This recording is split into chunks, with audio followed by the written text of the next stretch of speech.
hear it.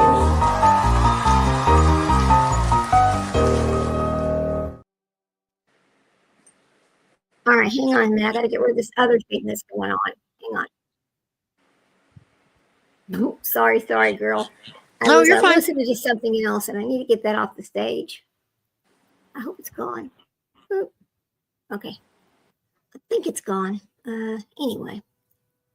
All right. I guess we're live. Sprinkle Done, are you over there? I don't know. I know that the I'm here. live from my other friends was running a little bit long, and that's okay too because they're talking about some new things that are going on with Bill Sebastian's case. But I couldn't wait any longer. I needed to go live now. I couldn't wait till later. Yeah. So anyway, so we are absolutely live, and so let me go back and find my little notes that I had over here about this. Well, let's see. All right, let me go back.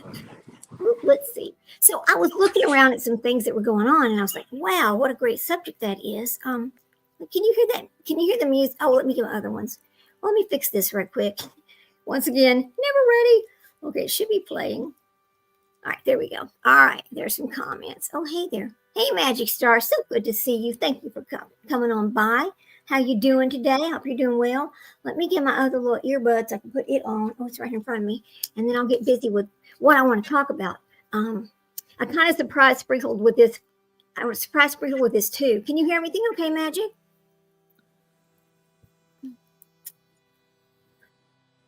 Okay, my battery's playing. Good. Let me get my little earbud hooked up here. Oh, Lord. Hey, it's going to be in the 60s tomorrow at my house. I am so excited. Yes. 5x5. Yes. Thank you so much. Okay, it says it's connected. All right, good. All right. So, there's a lot of stuff going on out there in YouTube world about dogpiling and people just jumping on this other story and saying whatever they want to. And listen, I'm not saying that every controversy out there that other creators start talking about is actually dogpiling. It's 43. Oh, listen, Magic starts 43 there. Oh my God, how nice. My little dog has pulled out their heaty blanket today. Well, they don't know it's their heaty blanket. They just know it's their blanket. So I was doing this little pre-recorded thing today, and I look over, and because I kept hearing this noise, and Jack is over there trying to get this blanket out of the little door thing. Well, it's kind of stuck, and so every time he pulls on it, the little door is hitting him in the head. So I stopped to go get his little fool ass, and guess what happened then? You got it. My live lost. It had no more sound. So when I tried to replay this because I was going to upload it, there was no sound at all. I was like, oh, holy cow. Of course, that's what's going to happen, right? It's too funny. But anyway, so yes, I was back on this subject. There's a lot going on with this controversy on YouTube about this dogpiling situation. And I know that sometimes creators create this for themselves. And I am not saying that every creator talks about these controversies is actually dogpiling, because a lot of these creators, especially when what they see is absolutely wrong, they feel they need to say something because their own subscribers are thinking, you're not going to say anything about that? God, I mean, wow.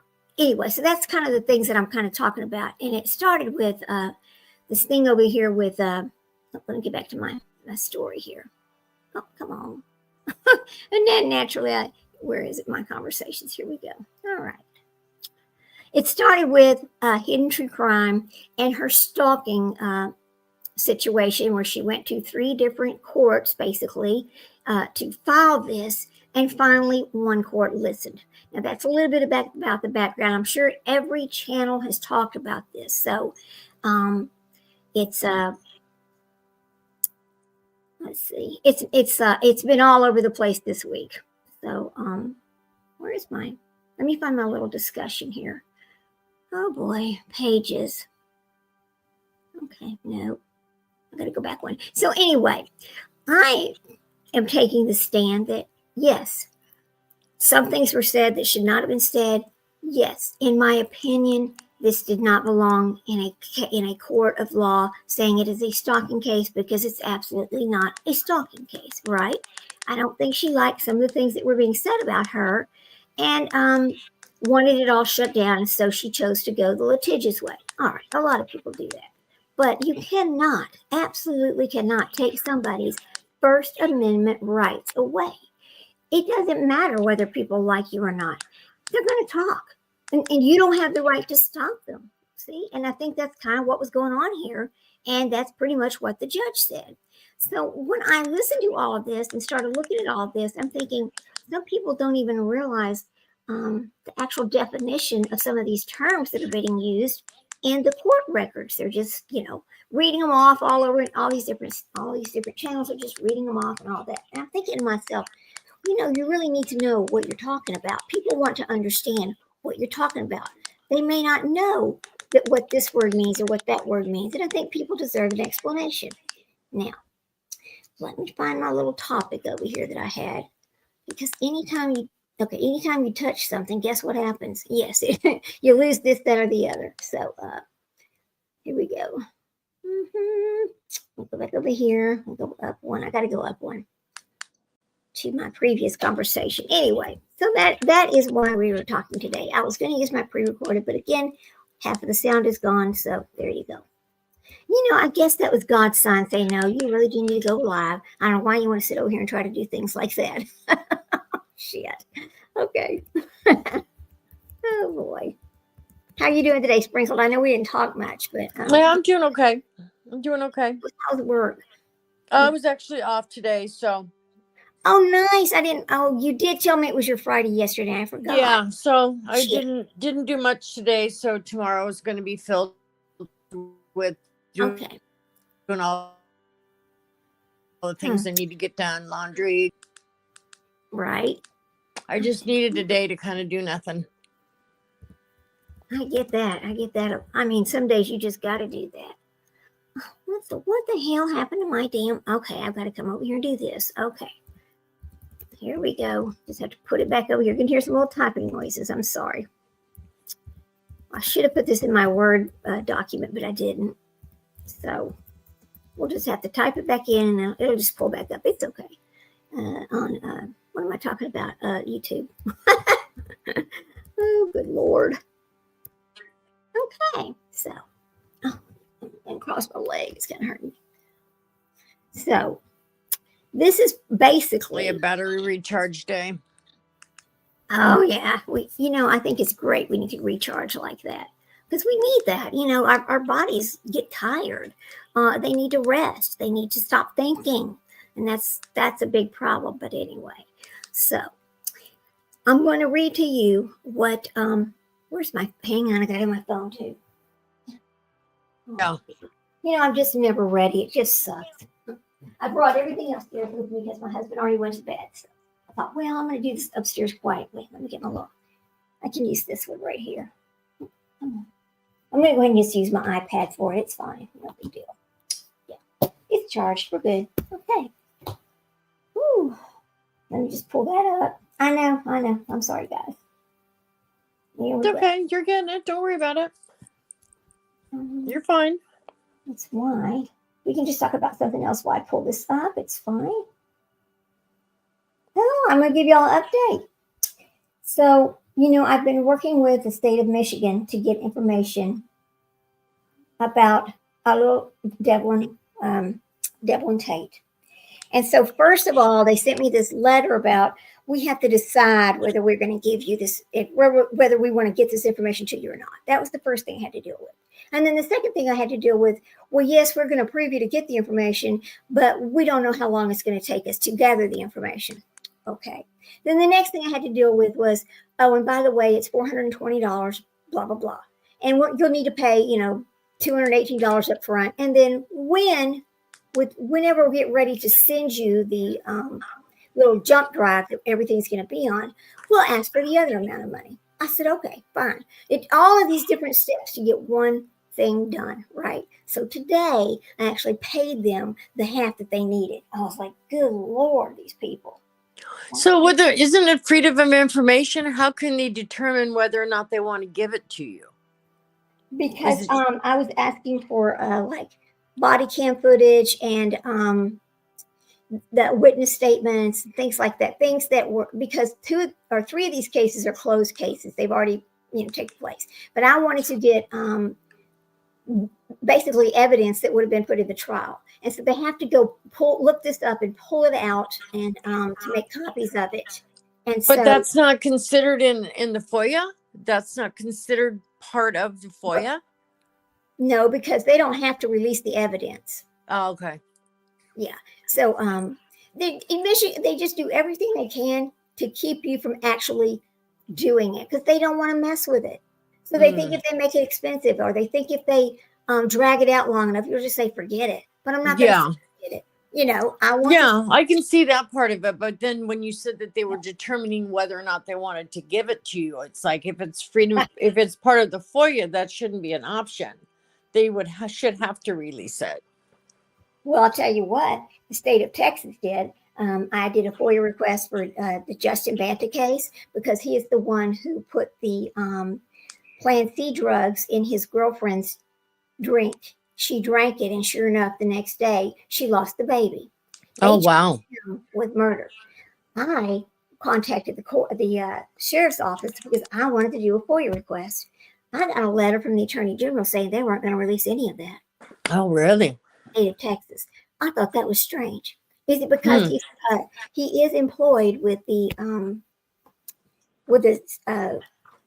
as a federal employee for, I think it's border security or something to do with the border. So they decided that they were not going to let me have that. I thought that was, but that doesn't make sense. Your employment should not have anything to do with the law.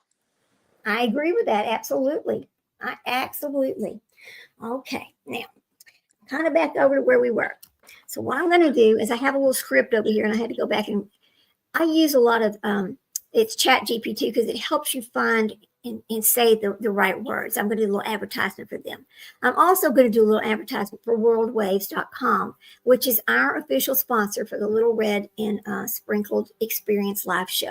They are our sponsors. And it is evil. Magic Start is evil. And so they are absolutely paying for our information that we're going to get from the state of Michigan to help with our Devil and Tate case. They were happy to do it. So kudos to our sponsor. Thank you so much. We really appreciate it. Worldwaves.com. And I do have a little video that I can play for them, but it didn't load up today when I was trying to get this on here. And it's about 4 minutes long. I need to cut it down some. That's a little bit too long. So I'm going to play their other little, at the end, I'll play their other little World Waves. It's like part of a commercial, but it's not really a commercial. What World Waves is, go ahead. Yeah, don't you have it on the playlist though? Shouldn't have, because you posted that before. They should be able to go back and see that too. Right. Oh, it is. Yeah. It is. I do have a whole commercial about that. I forgot.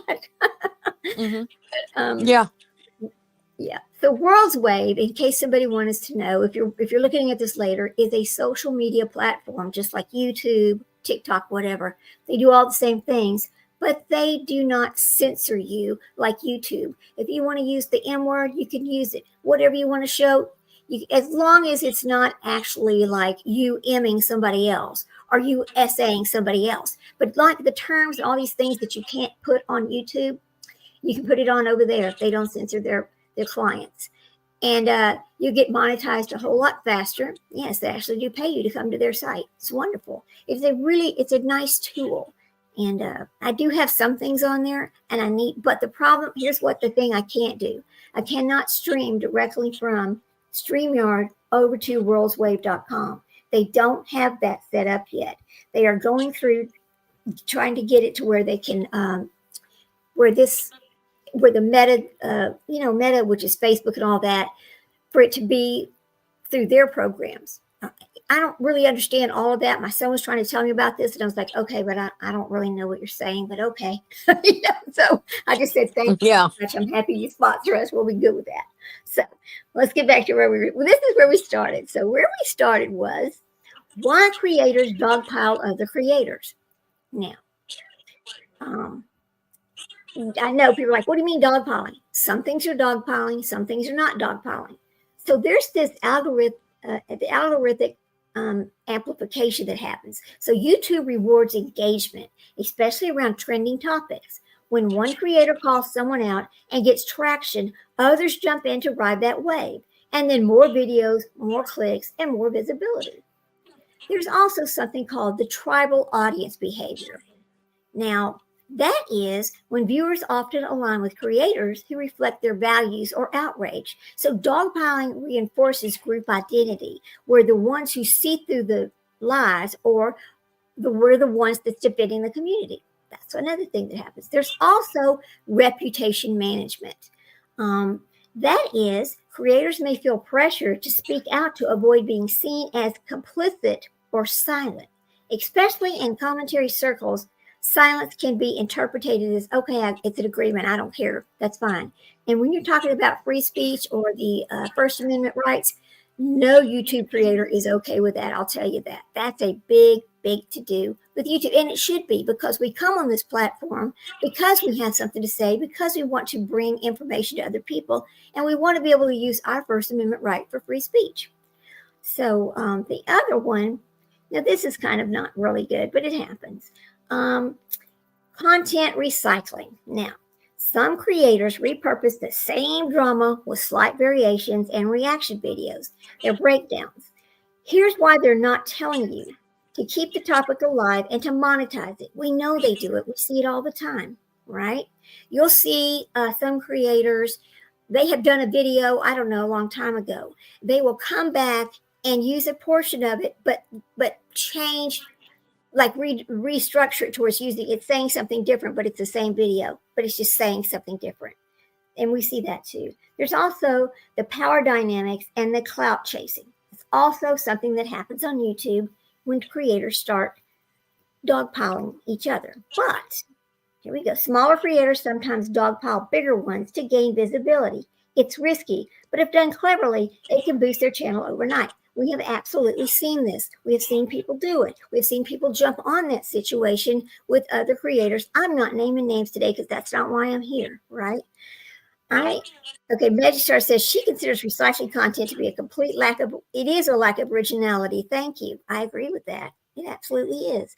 But we've seen these creators, one or a couple of people have been counting this one creator over and over and over and over and over. So the next thing we see happen is somebody jumps ship all of a sudden and they start doing it. And then somebody who's over there trying to, I'm going to say this nicely, that's been panhandling for money on YouTube for a little bit, then they jump on the same, they jump on the same dogpiling. That's dogpiling.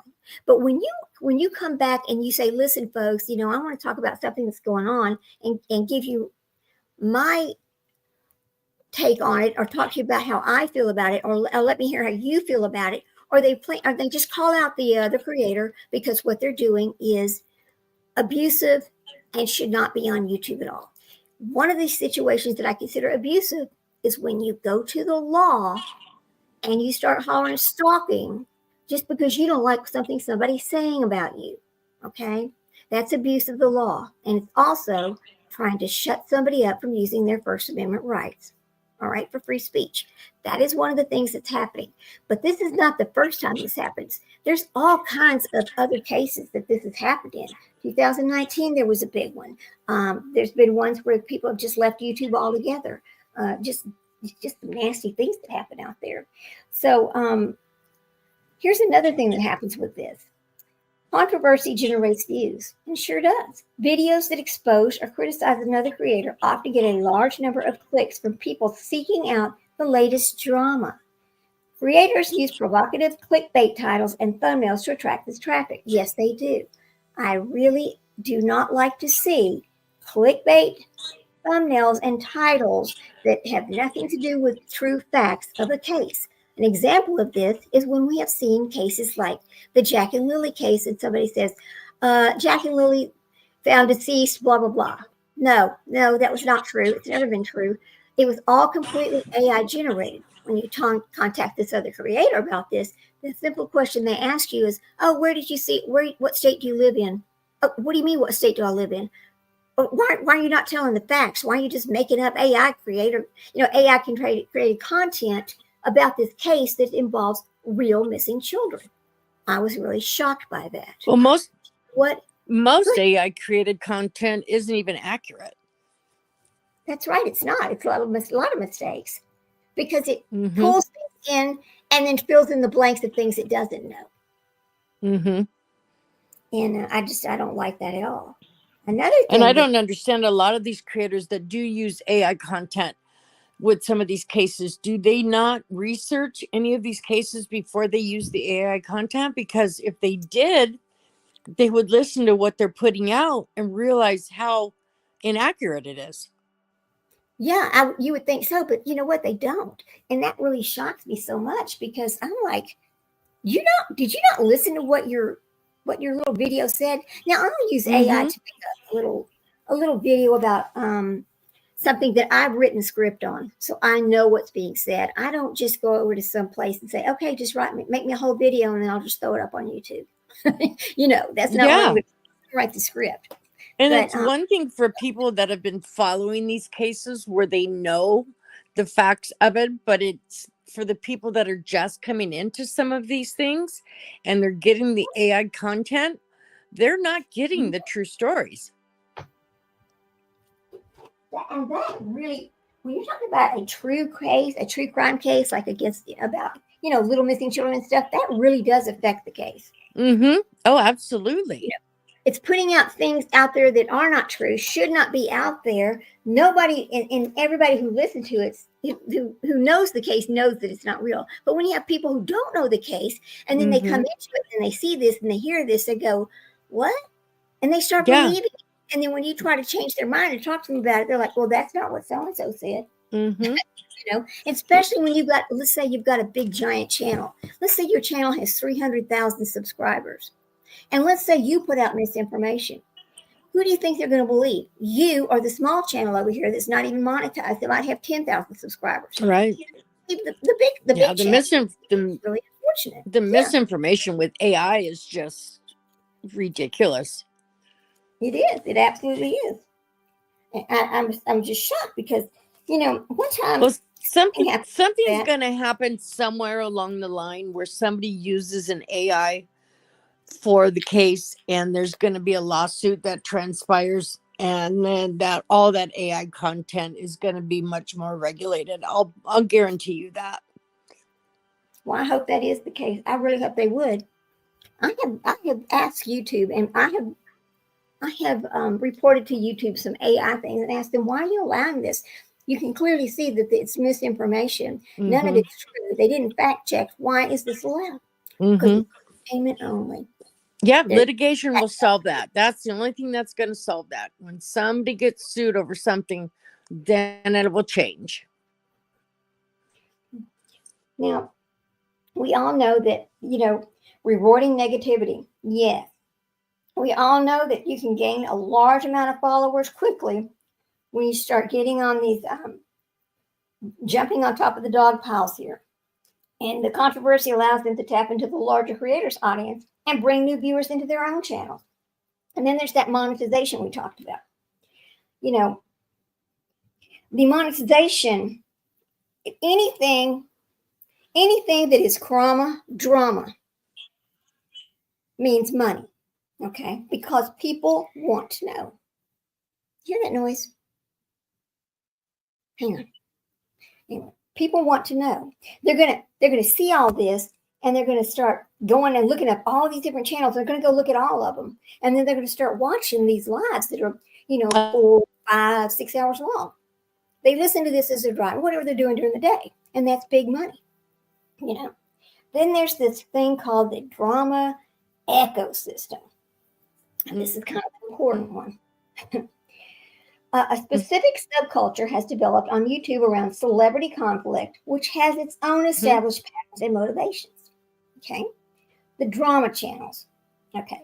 So a key part of the ecosystem is the rise of the drama channels, which act as digital media outlets reporting on and fanning the flames of celebrity feuds. These channels have a powerful incentive to keep drama alive to create a steady stream of content. Okay. But there is also, on top of that, there's also the YouTube drama channels that all the information is created from the drama on YouTube. Okay, so it's not just celebrities, it's also your big channels on YouTube or even your little channels, but it is out there. There's something called blurring the lines. This is also true. As a result, the lines between holding people accountable for their actions and creating and entertaining spectacles have become blurred. For many viewers and creators, the spectacle of drama is the primary motivation. Yes, there are a lot of people on YouTube that subscribe to channels because they want to go see what's the latest drama, all right? They thrive on it. So, I mean, listen, you can run your channel however you want to. I don't care. That's up to you. But I want people to understand when these things are going on and the dogpilings and the there's a difference between constructive criticism and dogpiling. That's what I'm saying here. There's also psychological factors to all this. I mean, the nature of the internet and social media platforms contributes to the mob mentality as seen in dogpiling. It's absolutely mob mentality. Magic Star says the creator finds a popular target, a jump on the bandwagon for quick and easy income. They sure do. Listen, I mean, look what happened the other day. And you can't even say anything about it because when you say something about this channel doing that, what's the next thing that happens? They jump on you. Even though you're just giving some constructive criticism. But if you're just a little fish in the big sea, it's much easier for them to do that to you. So, now, there's also de-innovation and anonymity. So, online environments can reduce a person's sense of individual identity and self-restraint. When part of the digital crowd, people may feel more anonymous and less accountable for their actions, which lowers their inhibitions against participating in aggressive behaviors. All right? There's diffusion of responsibility. When acting as a part of a large online group, individuals may feel their own responsibility for any harm caused is lessened. This can lead to a mob acting in ways that its individual members would not if they were alone. That's absolutely true. We've seen it. Then there's the moral outrage as entertainment. Now, this really hits home on this one situation that's going on right now. About the creator and the stalking situation. There's an online mob. The online mobs are often fueled by narratives that provoke moral outrage. Absolutely, it did. Absolutely. In that context of YouTubers, the drama, the participating in the pile-on can be a form of self-righteousness entertainment. Absolutely, it can. Or making individuals feel superior or validated for calling out perceived misdeeds. Now, we have seen, okay, now just the three of us, or whoever decides to come in and chat, we all have specific channels that we go to, that we watch, that we're members of, that we've been associated with for a long time. And we will go and look to see, well, what did they say about this, right? And then we're going to decide if we agree or disagree with them. Now, most of the time, we're probably pretty much going to agree because we are all like-minded people. If we were not like-minded people, we would not go to those other channels. Now, that's just something about people. That's how people do. So, and it is like a validated feeling superior or self-righteous. Now, one of the creators that is having a problem right now, which is, and I'm going to say this because I think it's totally unfair. This creator is part of a set of victims from a horrible, horrific, heinous crime that should have never happened. She shared some information and some pictures. Now, this was her own family members. But what happened?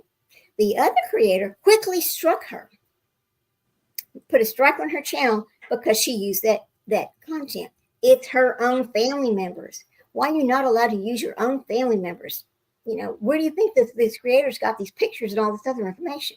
From the family. So I think that was very nasty and uncalled for.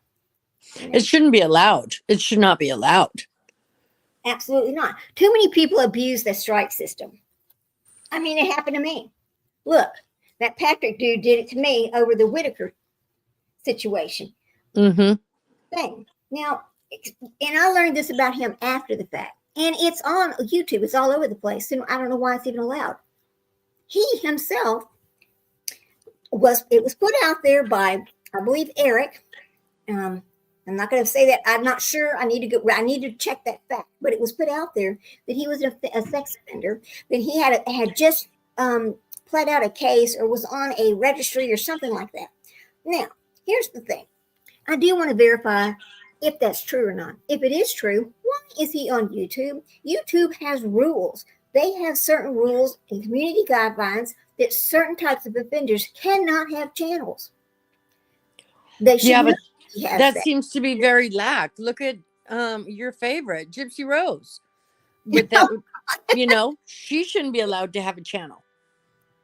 I agree with you 100%. She should not be on here.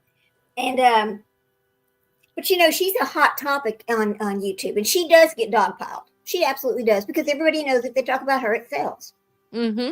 It gets people in there because people still, even though it's an old case, people still want to know what's the latest on that. Yep. People who bring it, and then it gets shared to this one, and so on and so on and so on. Well, like the look at how old the Watts case is, and look at how many new creators are just coming on the scene to start the Watts case. I mean, that's one that will just continue to be, and the larger creator of those, they're getting dogpiled too because of all these people that just continue. Because it sells. It's content that sells. It's So Magic Star says there's certain tiers of RSOs are not supposed to have any social media accounts. That's right, they're not supposed to. So I need to figure out. I think YouTube just needs to do some checking on people. Now, I know one thing that YouTube does. They made me, whenever I decided to make the second channel, they made me provide them with a copy of my driver's license to make sure I'm a real person, right? I guess that was, I don't know why they did, but they did. They made sure that I was who I said I was. So, what do you think they take that driver's license and run a background check? Because I think they absolutely should. If they're not, then there's something wrong with the system. Mm-hmm. So there's another thing.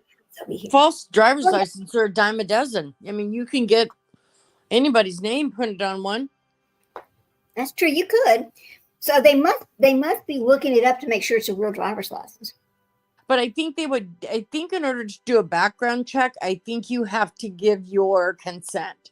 I don't think by law, depending on the certain kind of background check, you have to give your consent. Because think about when you go to get a job, you have to say, yes, I agree to having this done. See, I don't remember everything that I don't remember every box that I had to check when I decided to make a channel. Mm-hmm. Yeah, you do have to consent to it. Yeah, even for like Uber driving and Lyft driving and things like that, you have to give your consent to allow the background check to be done. I really think I did on here, but I could not swear to it because there were so many different pages and different information that they wanted. And I thought, well, that's weird, until I really stopped and thought about it. Right. I was like, oh, okay. Mm-hmm. So put this in here.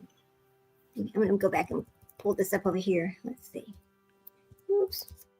Oh my goodness. My air conditioner's running, but it's 76 degrees outside. How stupid. Anyway. I know my dogs are going to be so happy. They love cool weather. So Maggie says, you can go starting to feel a little bit more like fall now. Oh, nice. Magic Star says you can go to Megan's Law website to find proof if a person is an RSO and use that as evidence to report them. Well, thank you, Magic Star. I'm gonna go verify some information. I don't know that I'll report them, but I mean, there's another thing about these copyright strikes, because copyright strikes are not really being used the way they should be used on YouTube. Okay. Because really what that is, and that's the first step that they're going to use toward taking you to court because you used their content. So they go out and they put a strike on you with YouTube. Then you appeal it with YouTube. You can either lose your appeal or you win your appeal. Well, I happen to lose my appeal. They didn't like what I had to say. Okay. Even though I had reached out to him to try to talk to him about, hey, I think you misunderstand what I'm trying to say here and why I used your content. I wasn't slamming him. I was simply saying Okay, listen, here's this guy. I'm going to show you what he's saying. Why don't you? The point of my whole story was, why don't you all leave them alone? Because now the Whitakers are in, 3 of them are in the custody of the state of West Virginia, and where they should be.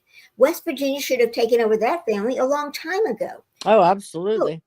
So, I pray that Lorraine, Ray, and Timmy are never put back in that home in odd West Virginia. They need help, right? They need help that those people cannot give them. And if they're in custody of West Virginia, you don't have people showing up, taking pictures of them, recording them, all of this other kind of crap, offering them a little bit of money to dig into their life. It's ridiculous. They have a lot of exploiting them. They're very, very exploited. Yes, they are. Thank you. That is the word I'm looking for, exploiting. And they absolutely have. I saw a little video the other day where Lorraine was talking to somebody, and then the guy said something about, well, remember when we talked about this yesterday? She goes, I don't even know who you are. I thought, wow, okay. That's pretty serious. I don't even know who you are. And he kept saying, yeah, remember we talked yesterday. It's about some $5,000 for, I don't know, for an attorney or something. I thought that was just ridiculous. Right then, when she said, I don't even know who you are, he should have shut that camera off. As far as absolutely.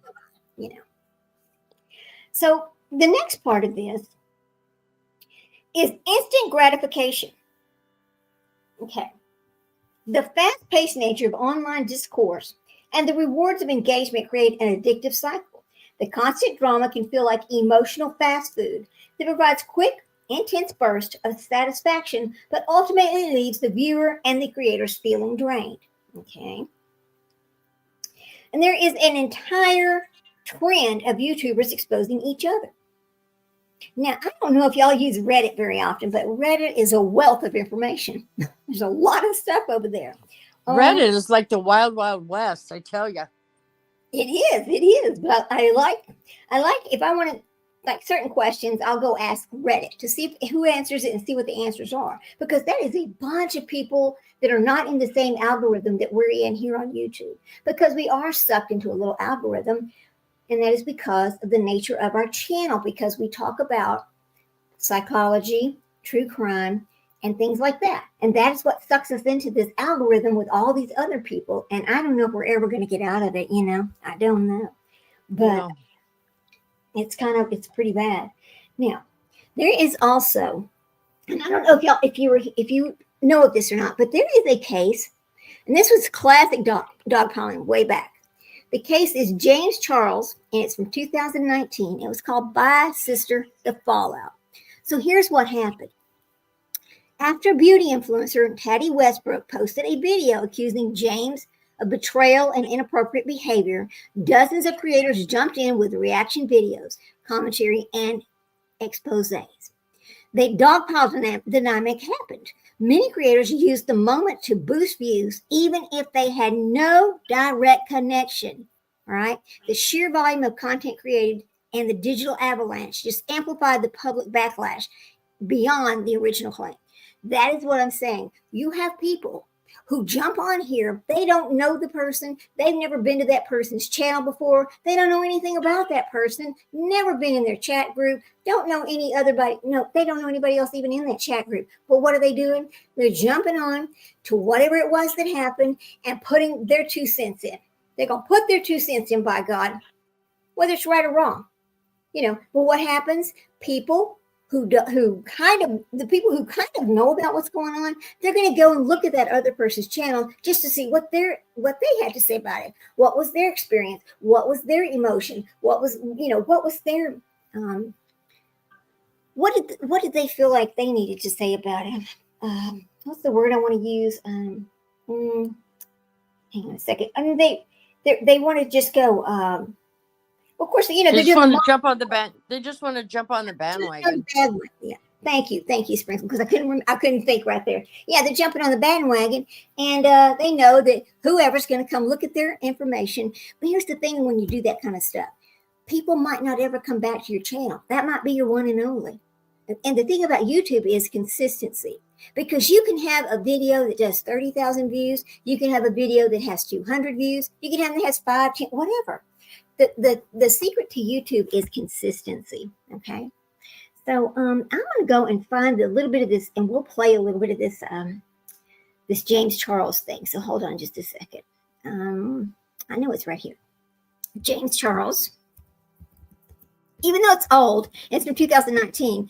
It's kind of there's an apology. He does an apology. He does just all kinds of different things. And let me see if I can find it. James Charles and what's her name? Patty Westbrook. Okay, we do this.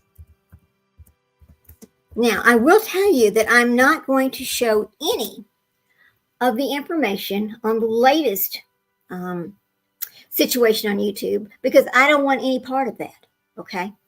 I mean, I've said what I think about it. I made a little short today about it today, but that's all I'm going to say about that. So anyway, here we go. Let me find this over here.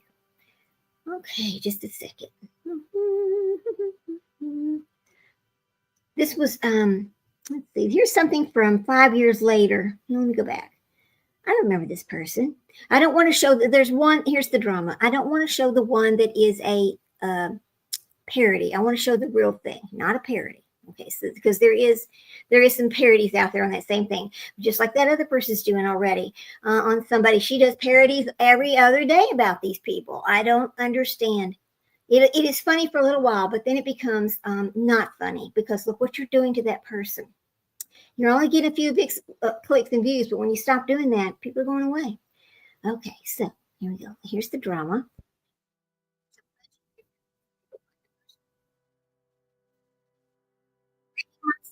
We're going to go with that one. Now, let me go share my channel. And let's hope we don't lose each other. I hope we don't. You know how it goes. Always with an issue here about sharing my channel. Okay, here we go. Now, nope, that's not it. Where's my share the channel? Is it right here? Okay, share the screen. Here we go, guys. Bear with me. All right, YouTube, Microsoft Edge. No, the window right there. Now, let me make this bigger. Let me make it bigger. Okay. All right.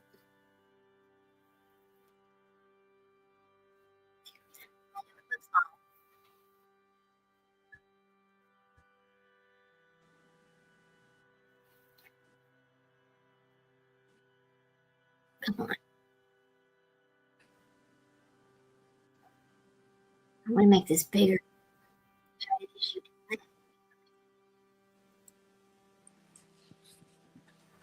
There we go. Right.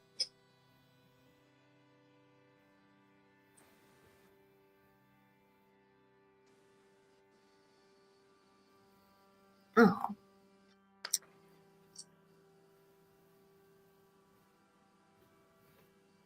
God, why can't I make that bigger?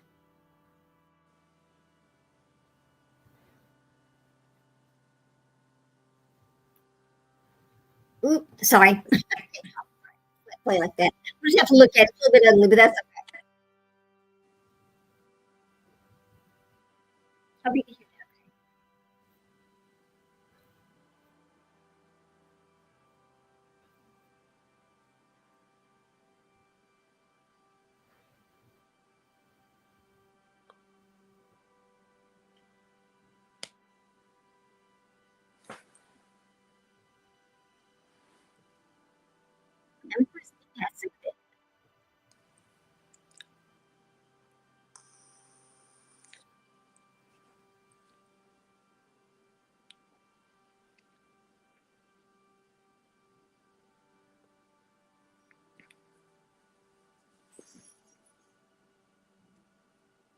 okay.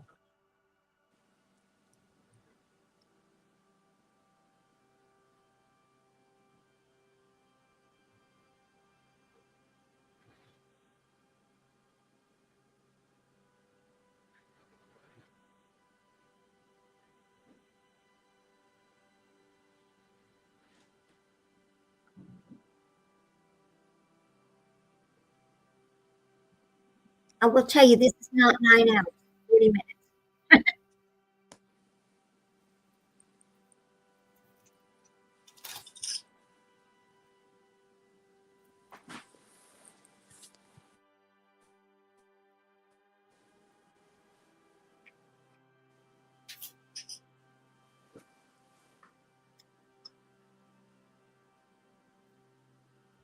What she's saying.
Okay, for fair use, I'm going to stop for just a minute.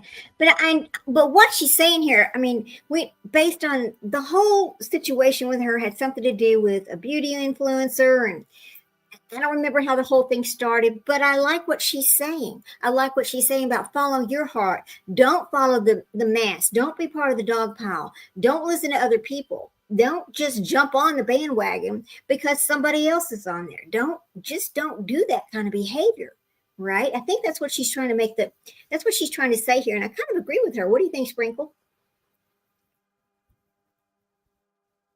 Hello, Sprinkle? Okay. She might not hear me right this minute. I'm not sure. Hold on. I couldn't hear anything she said. I couldn't hear anything she said. Really? Oh, here. Yeah, I got no volume from her whatsoever. Okay, here's what I don't know if anybody else could hear or not, but I couldn't hear anything. Turn this up. Here, I'll just come over here. We'll turn it up some. All right, here we go. There's that. Okay. The sound over here. Okay. Background noise is turned down low. And do you hear that? You heard that, right? No. All I can hear is you talking. That's all I can hear. Oh, wow. Yeah. Okay. It's got to be something to do with I don't know if it's let me turn up my TV and see if it's playing on the TV. Okay. And then if you didn't, okay. Let me turn up my TV and see if it's playing on. Let's see. I'm going to turn my mic off. Okay. If you didn't, okay. Let's see. Okay, I'm going to kind of replay this for just a second.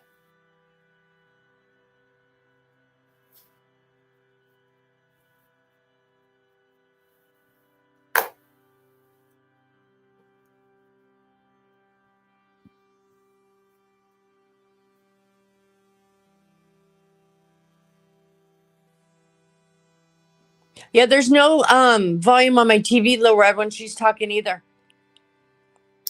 Because you know what, I can hear it in my microphone. That's so strange. Yeah. Let me see. There's nothing playing on the TV when she's speaking. Magic Star, can you hear this, Magic Star? Let's see, Magic Star can hear it. Okay. Because I mean, it's turned all the way up.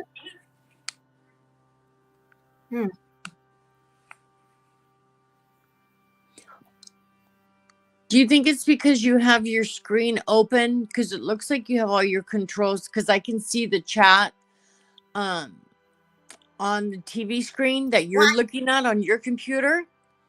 Hang on a second. Now, what I don't know. I mean, because I can hear it. So let me see.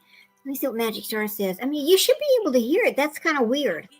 Yeah, but there's a mic setting. Let's see. I can see you doing all your stuff on StreamYard on the TV. That's all showing. And then next to that is her. Okay. But I can see everything. I mean, you can see all the chat, right? Okay. I can see that you're looking at StreamYard, and I can see you clicking around on your settings on StreamYard. You saw me remove that. Okay, let me try one other Mm-hmm. way here. We'll just do this. We'll just, Yeah, I can see yeah, this everything you're pisses me doing off on when I have StreamYard. problems like this. I don't get Yeah, it. I just don't get it. Let me get rid of that. yeah, it's just it's split. The screen split between her. Now it's all Okay. Now, StreamYard. You took her away. now we're going to go over here and we're going to go back and we're going to find this again. Now I got to go through this again. See, it's just so irritating how this works sometimes. Okay, YouTube. Here we go. All right. But I think she has a great message here about this. What's her name? Her name is Patty.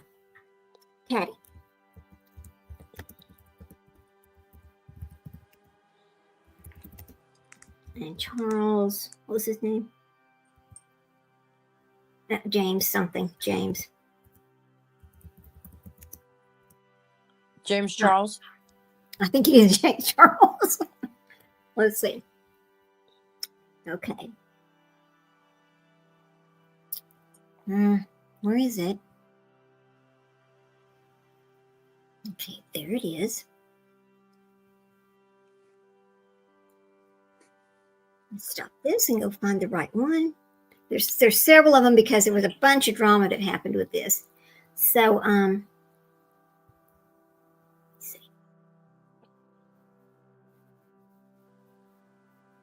No.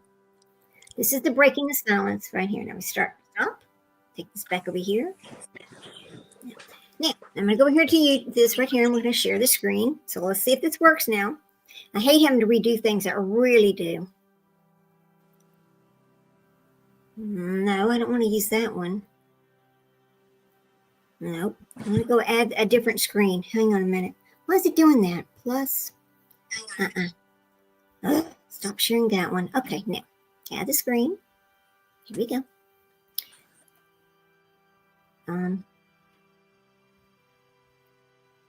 Here we go. Now, I'm going to hit play. Over the past couple of months. Now, can you hear it? I have missed making videos and I've missed you so much. But I do want to ask anyone watching this that believes in anything higher than themselves, that believes in any higher power. Yeah. You know, all higher power, all God is love and the root of love. And I am a woman of faith and I've been praying every day over this event, scandal, whatever you want to name it. And I just ask that you press pause for a moment and even just for 10 seconds, just cover this in prayer because there is so much healing that needs to take place.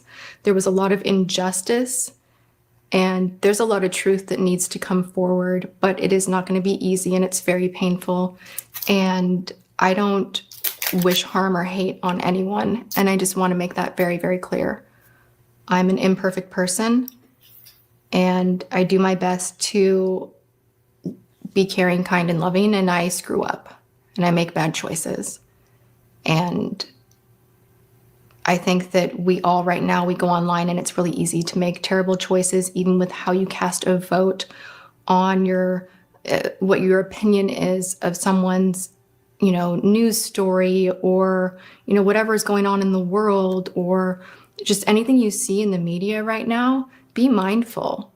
We're made to feel like we have to follow the herd. And there are so many AI bots and accounts that aren't even real that influence your opinion on whatever narrative is out there. And it is just left me feeling really heartbroken. If enough people have one opinion about something, it feels like the masses turn the tide really quickly. And I've witnessed that. And I feel like I've experienced that with my own scandal, but it's even worse, like stepping back from the picture and not being like so close up to it and actually stepping back. And with all of the sadness going on in the world, you see how quickly the tides turn. And I just want to inspire you guys, or just empower you actually to look further into yourself and your own opinions and don't follow the herd. Follow your heart, really. Because I thought I was following mine, but I was listening to the wrong people. So if you can take anything from this, it's listen to your heart first. Okay, for fair use, we always have to stop this for a few minutes or whatever. Did you hear that, Sprinkle? Yeah, I could hear it that time. Okay, good. So I don't know what happened, but okay, here we go. And I'm not going to take that little part out because it would just be too hard to take all that out again. But anyway, all right. Now we'll go back and I agree with what she's saying because I can see where she feels bad that she was doing the mob mentality right there. She's talking about that's what happened to her and that it was a complete mistake. And now she's having to live with the aftermath of it. So here we go. We'll keep playing. And always, and don't bend on that.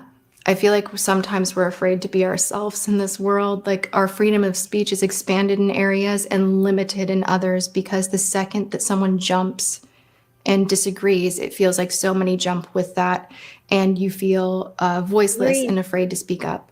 And I think that's a scary part of the world right now, that some of the good is suppressed and voiceless.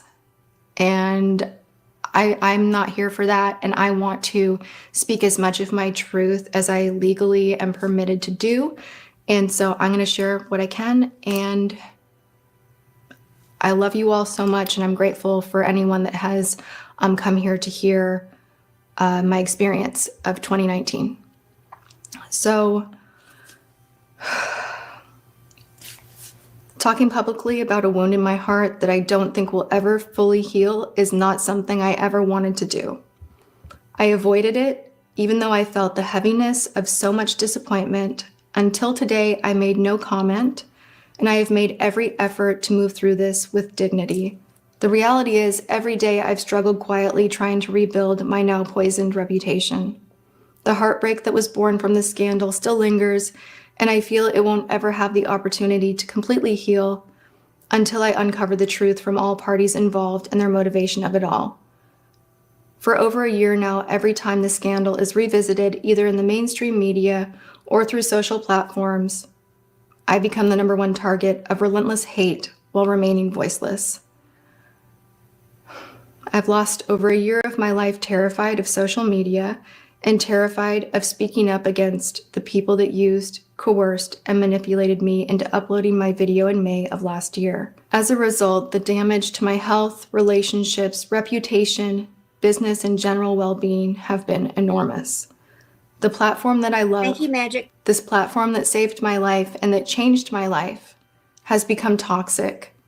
And what it needs now more than ever are peacemakers. We need to find our way back to the beginning through forgiveness and leading with love. We need to rebuild a safe place to escape again.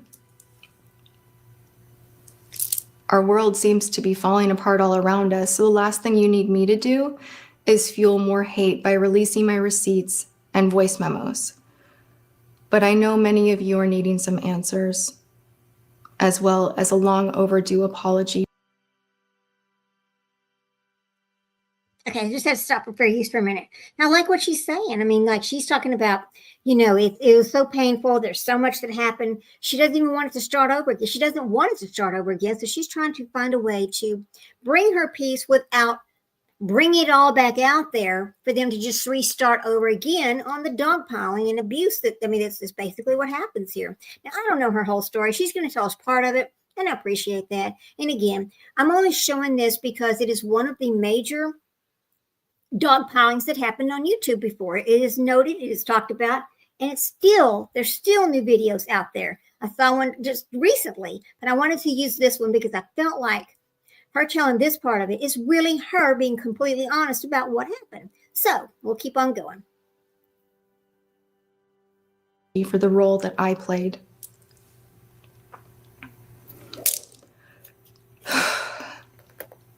Also, by the way, these are my words. I did write this, and this is from my heart, but I am being careful here, and I think you guys understand why. Back in December 2019, after Shane and Jeffrey's series ended, James Charles came to my LA home, and we compared DMs, texts, and stories about what had happened behind the scenes. We apologized to each other, forgave each other, and agreed to wait patiently until it was safe for me to share my story. Since that night, James Charles has repeatedly said that he wanted to be beside me for this video. But I felt it was important that I do it alone, because he deserves my first apology. And I am really sorry, James. And I've said that privately, but I want you to hear it publicly. I'm sorry. To provide some context, it's important for you to know that I love James Charles. He has a special place in my heart, and that never changed, even when I was hurt. I promised my dad I wasn't gonna cry. I've been trying to feel, can't do this. I've been trying to feel strong enough to do this video because I want to feel strong. I don't feel like I'm able to talk about any of this without getting emotional. So forgive my emotions. This is really difficult stuff. I was always more of a mentor than a friend to James Charles. I was someone he could lean on if he needed advice. He came into my life after he had sent me a tweet in 2016, and I met him in person for the first time at a Generation Beauty event in New York. Not long after that, his CoverGirl deal was made public, and he was off to the races. I was a proud friend, and I wanted nothing but good things for him. A few months later, he was a guest at my wedding, where he did my makeup for my wedding day. It's still my favorite memory of us, as it was a gift getting to know him before all of the success. James Charles has made his fair share of mistakes and has been in scandals. We all have, but I always believed in him, as he had a rare ability to improve himself through any situation. In the past, if I was upset, it never lasted long. He is gifted with turning pain into strength, and I've always admired that. However, prior to the scandal last May, I'd started growing frustrated with what I perceived as a progressing sense of entitlement, and I felt that he was making some detrimental choices that could jeopardize his career and safety. None of my concerns became overwhelming until after I met Shane Dawson.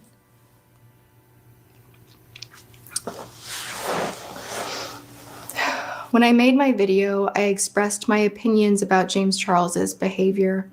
I expressed how much a specific decision he made that I perceived as betrayal hurt me.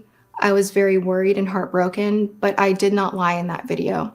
I never called James Charles a predator, and I never said that James Charles was a danger to society. My video was not made with any malice. I did not publicly air any of the horrific accusations that were being made behind the scenes. While I was definitely upset that he had accepted a sponsorship from the biggest rival to my brand, Halo Beauty, I did not make my video because of vitamins. I made it as a result of all of the poisonous lies that were fed to me by Shane Dawson and Jeffree Star. James Charles's Sugar Bear Hair sponsorship and all of the drama that had kicked up afterwards, that was just my breaking point. Okay, for fair use, we have to stop and talk about it. But as you listen to this, now, if you watched any of the other controversy that's going on YouTube, that there's a lot of similarities here. I mean, it's a different type of product that's causing the problems, but it's the same thing. She's over here listening to these other people, things are being fed to her, and then she's, there's the controversy. She thinks that he's doing the things wrong, and so she's going to start go ahead and inputting her own her own perspectives and how she thinks that, how she thinks that he should be doing it, and all. I mean, all of these different things, and he ends up with this great sponsorship. And let's face it, she's jealous. Okay, and then she's gonna, she's talking about that here, and she should have been extremely happy for him, but they've got a third party over here that's also feeding into this. So, there you go. I mean, this is how this happens. And then there's the mom mentality that happens. So we'll just keep going. Hang on.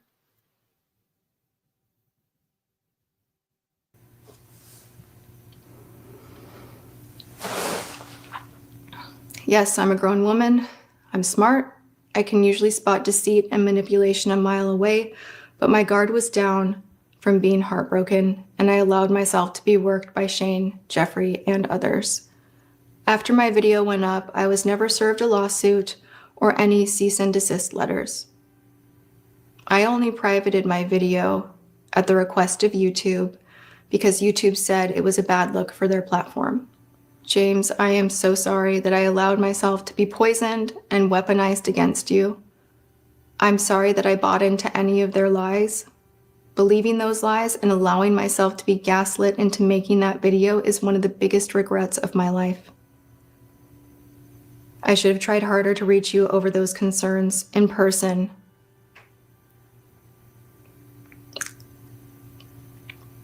And I'm sorry for giving up on you. The information they were giving me was terrifying. I thought your career and freedom were in jeopardy.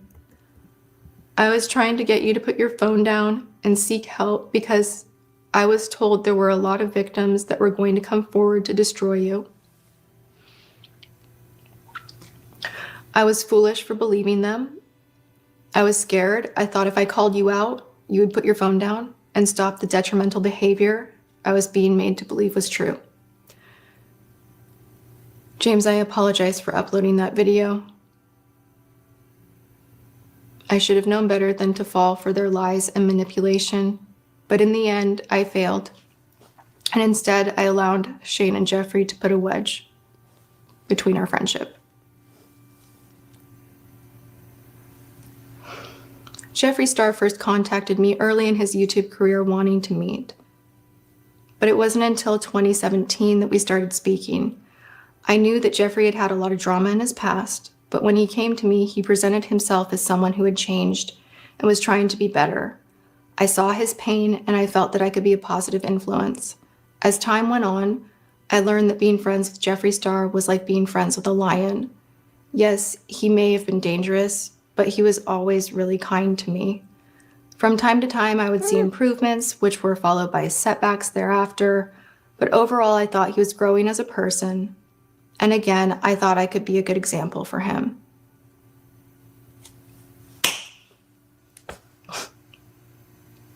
I don't like seeing her cry, but...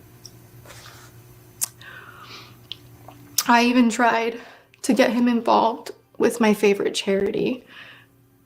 Diverting from script, P.S. I am going to be speaking on my real life more freely, I hope, in the future and the things that I think are important. I have participated in this charity for years on end now, and I love their work, and I had it in my head that if I could pull Jeffrey somehow into like being a role model or feeling like a role model, that could be really empowering to him. And when you empower someone to feel good about feeling good, it will help them change. And if you just tear someone down, no change. So I did try to get him involved with my favorite charity, Spirit Awakening Foundation, which helps at-risk kids that had found themselves in legal trouble but are trying to change their lives for the better.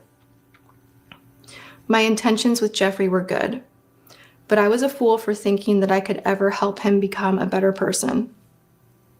Which brings me back to another long overdue apology.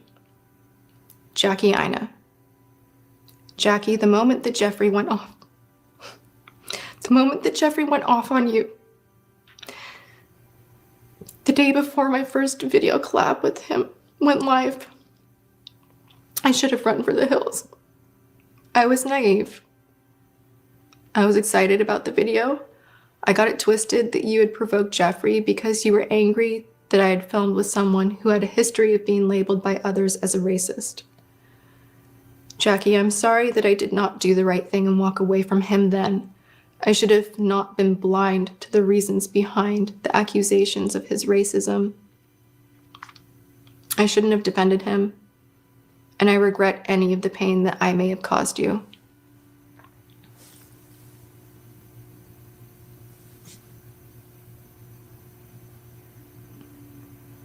And for the Okay, for fair use, I'm going to stop there again because I really don't want you to strike. But I think it's interesting that she's actually doing what a lot of people won't do. I mean, a lot of times when things like this happen, people just say, "Oh well, I'm just going to ignore it. Whatever, it doesn't matter." And we've seen them do that too. It's just really not helping them. But there are big red flags for the Dogpile situation, right? And people need to pay attention to that. And I think that one of the things that happened is, what was this little run? Because I remember this late. Okay. So what we're talking about, Jenny, is the dogpiling effect that happens when creators start dogpiling on other creators from whatever the controversy is, and how it affects them personally, and how what it really means, and the terms that are used and things like that, because of the news situation that's going on with YouTube. And you're seeing all these people jump in, and some of it's dogpiling, some of it's actually really good. What's the word I want to use here? Hang on a second, guys. Some of it is good contra. It's good to talk about it, because a lot of the creators, their chat relies on them to come over and talk about these things and give them their perspectives, right? Because if they don't talk about it, then it's perceived that the other creators think it's okay, and it's not okay. It's just really not okay. You even have Jenny, we were talking about these creators who find these things going on. They've never been in that person's chat. They don't know any of the people involved. They don't know anybody in the chat, and they just jump on and start going off on this other creator with no knowledge of anything. Period. Because it sells. That's the bottom line, is that all of this sells. Okay, it's a big form of let's see, the negative community drama is big money on YouTube. Okay, so that is why a lot of the people just join in on this mob mentality thing that happens, or the dogpile thing that happens. Not if they're not all doing it, but some of them absolutely are. I mean, there's good commentary. There's respectful commentary.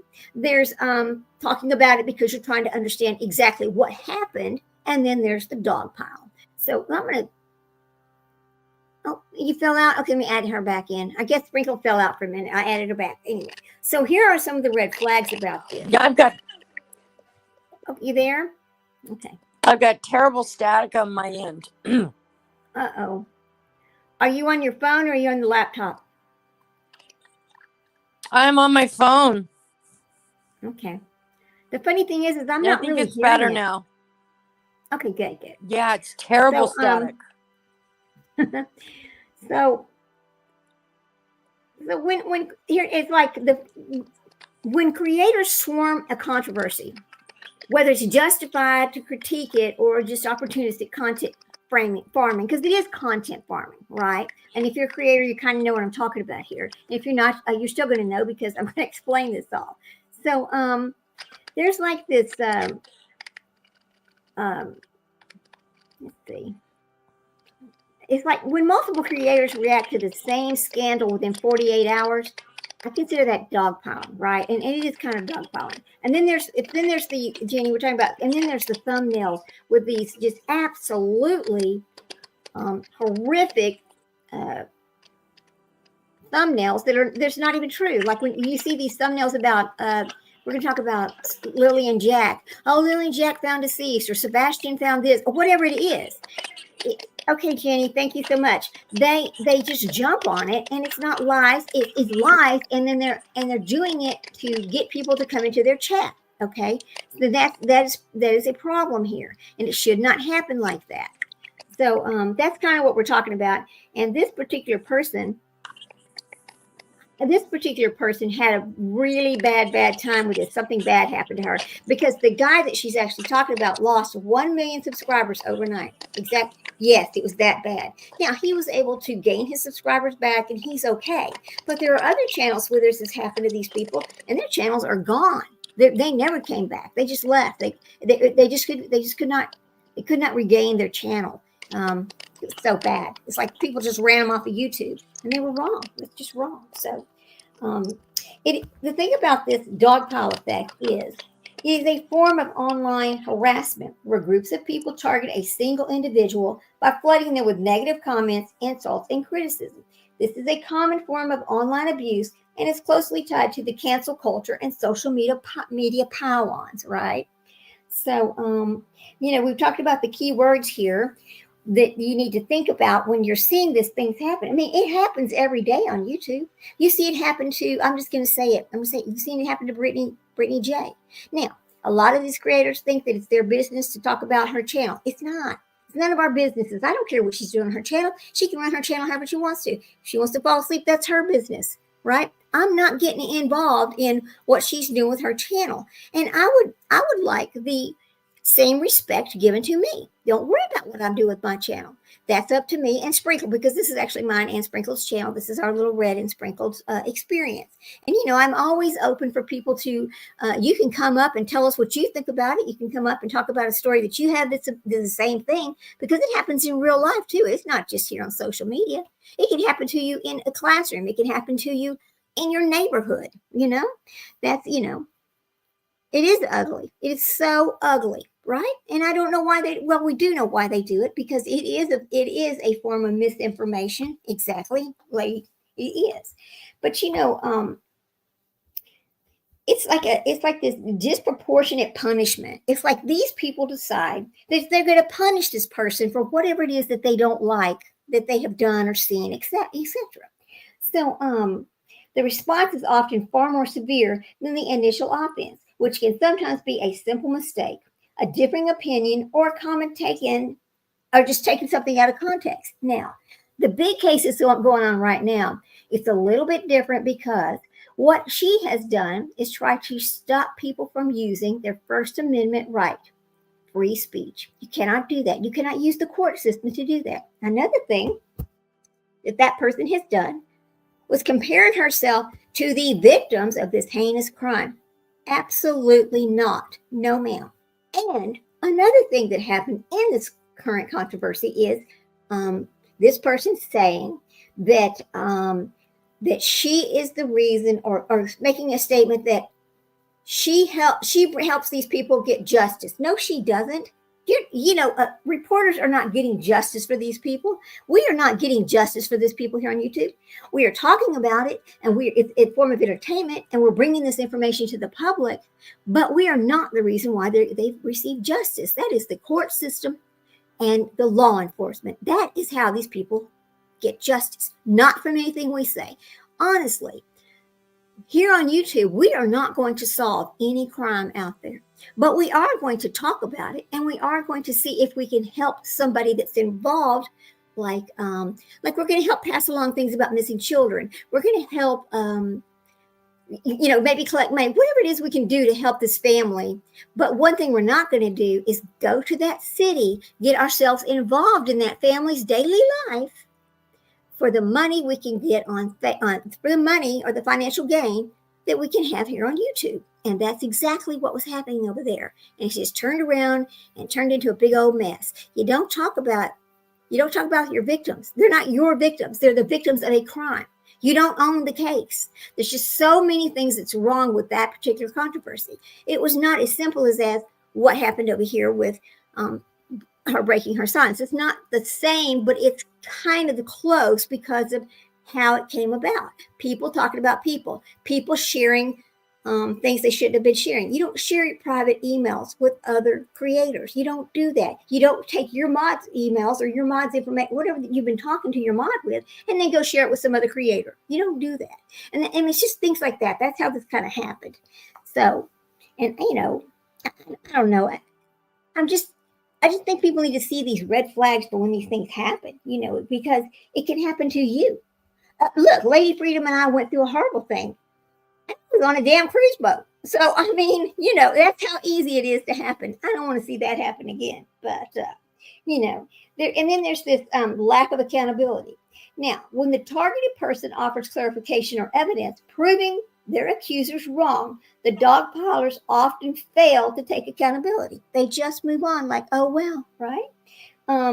It's just They'll say, oh, well, it was just a simple mistake, or, oh, well, they may double down, or their accusations, or they just simply disappear. So these people then just disappear, and they start talking about the next person they can start dogpiling on, because there is a part of YouTube that is nothing but trauma and drama. People thrive on that. Some people don't want to see anything but that, okay? Then it goes on to the human effect. And this is where it kind of gets really bad, The targeted victim can experience significant emotional distress, including lowered self-esteem, anxiety, and in severe cases, self-harm, ideation, or those kind of thoughts. I'm not going to say the word. Yes, you have seen this happen. Now, I talked about this the other day. A 10-year-old child, from being bullied at school, because this is a form of bullying, from being bullied at school, took her own life. 10 years old. And nobody was held responsible. Nobody. Tell me how that's fair. Make that make sense, right? Then there's the actual call-out video. Now, this is a kind of important one. Let's see here. The call-out video from the dogpiling on YouTube is often triggered by a call-out video or social media post that accuse a creator of wrongdoing. Okay, this can ignite a cascade of negative reactions from the audience of the accuser. So you have to, you have to be careful what you're doing there. So this phenomenon highlights the powerful and sometimes dangerous role of group dynamics of online discourse, where belonging to a collective can lead people to behave in hostile ways. It is the mob mentality, okay? So just think, I just want to talk about this for a little bit and talk about how many times it's happened to people. It's all over YouTube. This isn't the first case. It won't be the last case. This won't even end well. It's not even going to end in the next few days. This will go on and on and on. I just think it will. Now, I'm not going to talk very long. I know it's kind of late. We've already been on for how long? An hour and 21 minutes. And they were so, you're right, they were jealous. Jealousy is a major part of it. It sure is. Which is, listen, this, I understand how people feel that this person grew this channel solely because of one thing. But that's really not what happened. Now, I'm going to tell you, I'm not taking up for anybody, right? I'm just kind of giving my opinion or stating the facts or talking about exactly what dogpiling is, right? That's all I'm doing.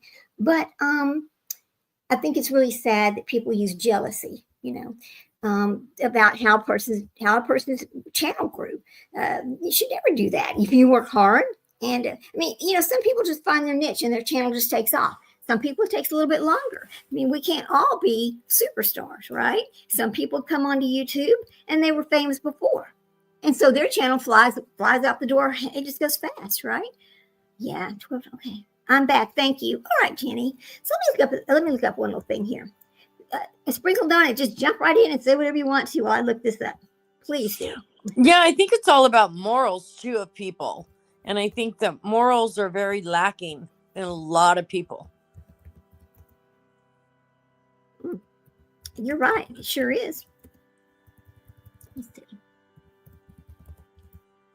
Ooh, hang on. Let me pull this And up it's here. all the old, everybody jumps on the bandwagon, like we talked about earlier. People sure just do. jump on that bandwagon and they just go with it. And then they just jump on the next bandwagon. Okay, I'm going to quit sharing this one because there's other things I want to talk about here. So let me remove the dots for a second. Our dots. Okay, so we have to put dots or some music or whatever because of copyright. We have to put dots or whatever because of copyright. That seems to be a big issue right now. A lot of copyright strikes are happening over, using the content, not using it under fair use. Maybe you didn't stop and give enough. You didn't talk about it enough. Anyway, there's a lot of it going on. I just don't want to be a part of it. So here's how jealousy, this is how jealousy fuels the dogpiling, all right? It's something called success envy. When a creator blows up quickly, especially if they're seen as less deserving, it can trigger resentment, and other creators may feel, why them and not me? That frustration can manifest as criticism disguised as moral outrage. Think about that for a minute. Then there's something called, let me get back to my comments. Okay, here we go. Yeah, there's something called audience migration. Now, let's talk about this for a second because audience migration seems to be I think it's misconceived, right? I mean, because we all go from one channel to the next because we like certain people. We just go to their channel. We watch them all the time. It's just they've been part of our life for, I don't know, some people I've watched 2 years, some people I've watched 3 years, that kind of thing. But if I go into your channel and I start, chatting or whatever, and I say, oh, hey, listen, I'm going to do my live later on, blah, blah, blah, because I'm friends with whoever's in that chat, I'm not taking anybody from your show.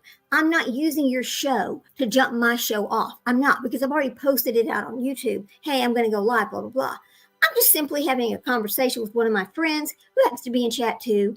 And we just do that. We just do that. And it's fine. You're not, anyway.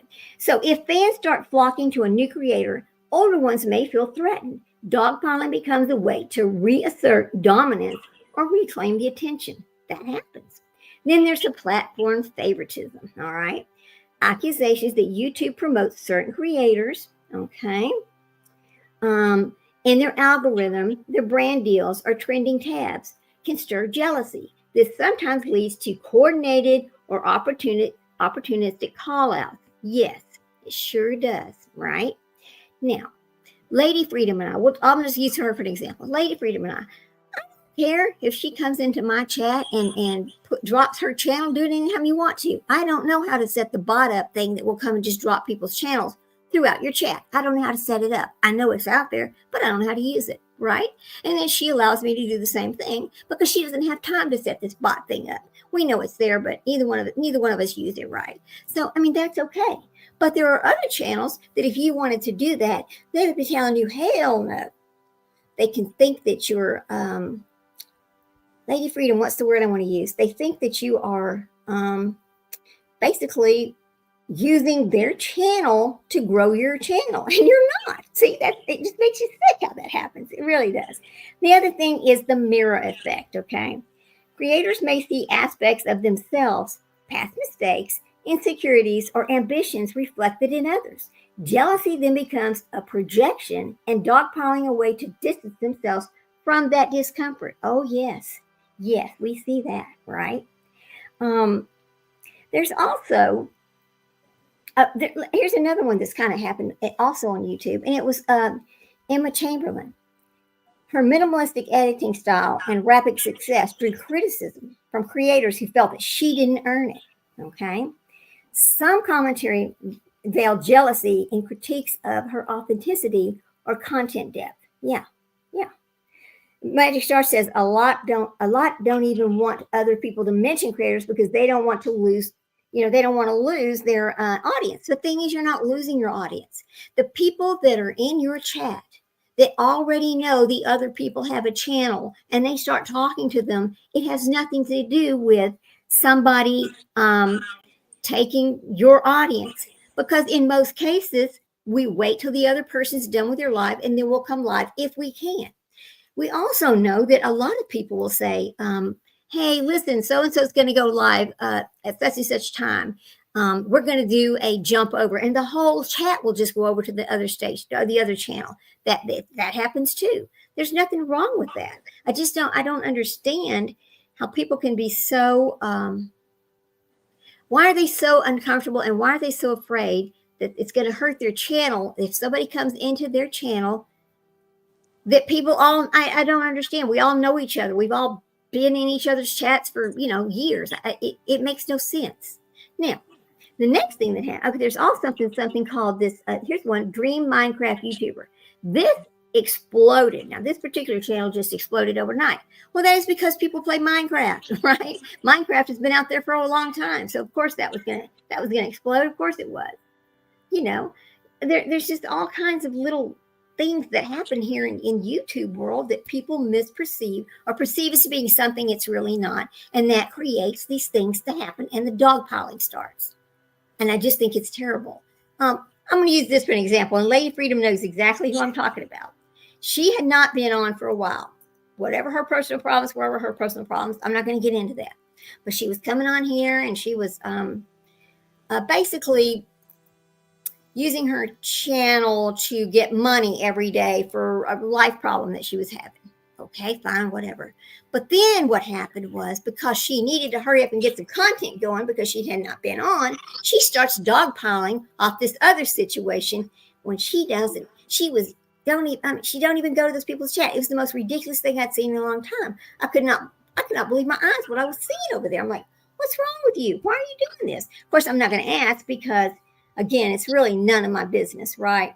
In the long run, it is none of our businesses.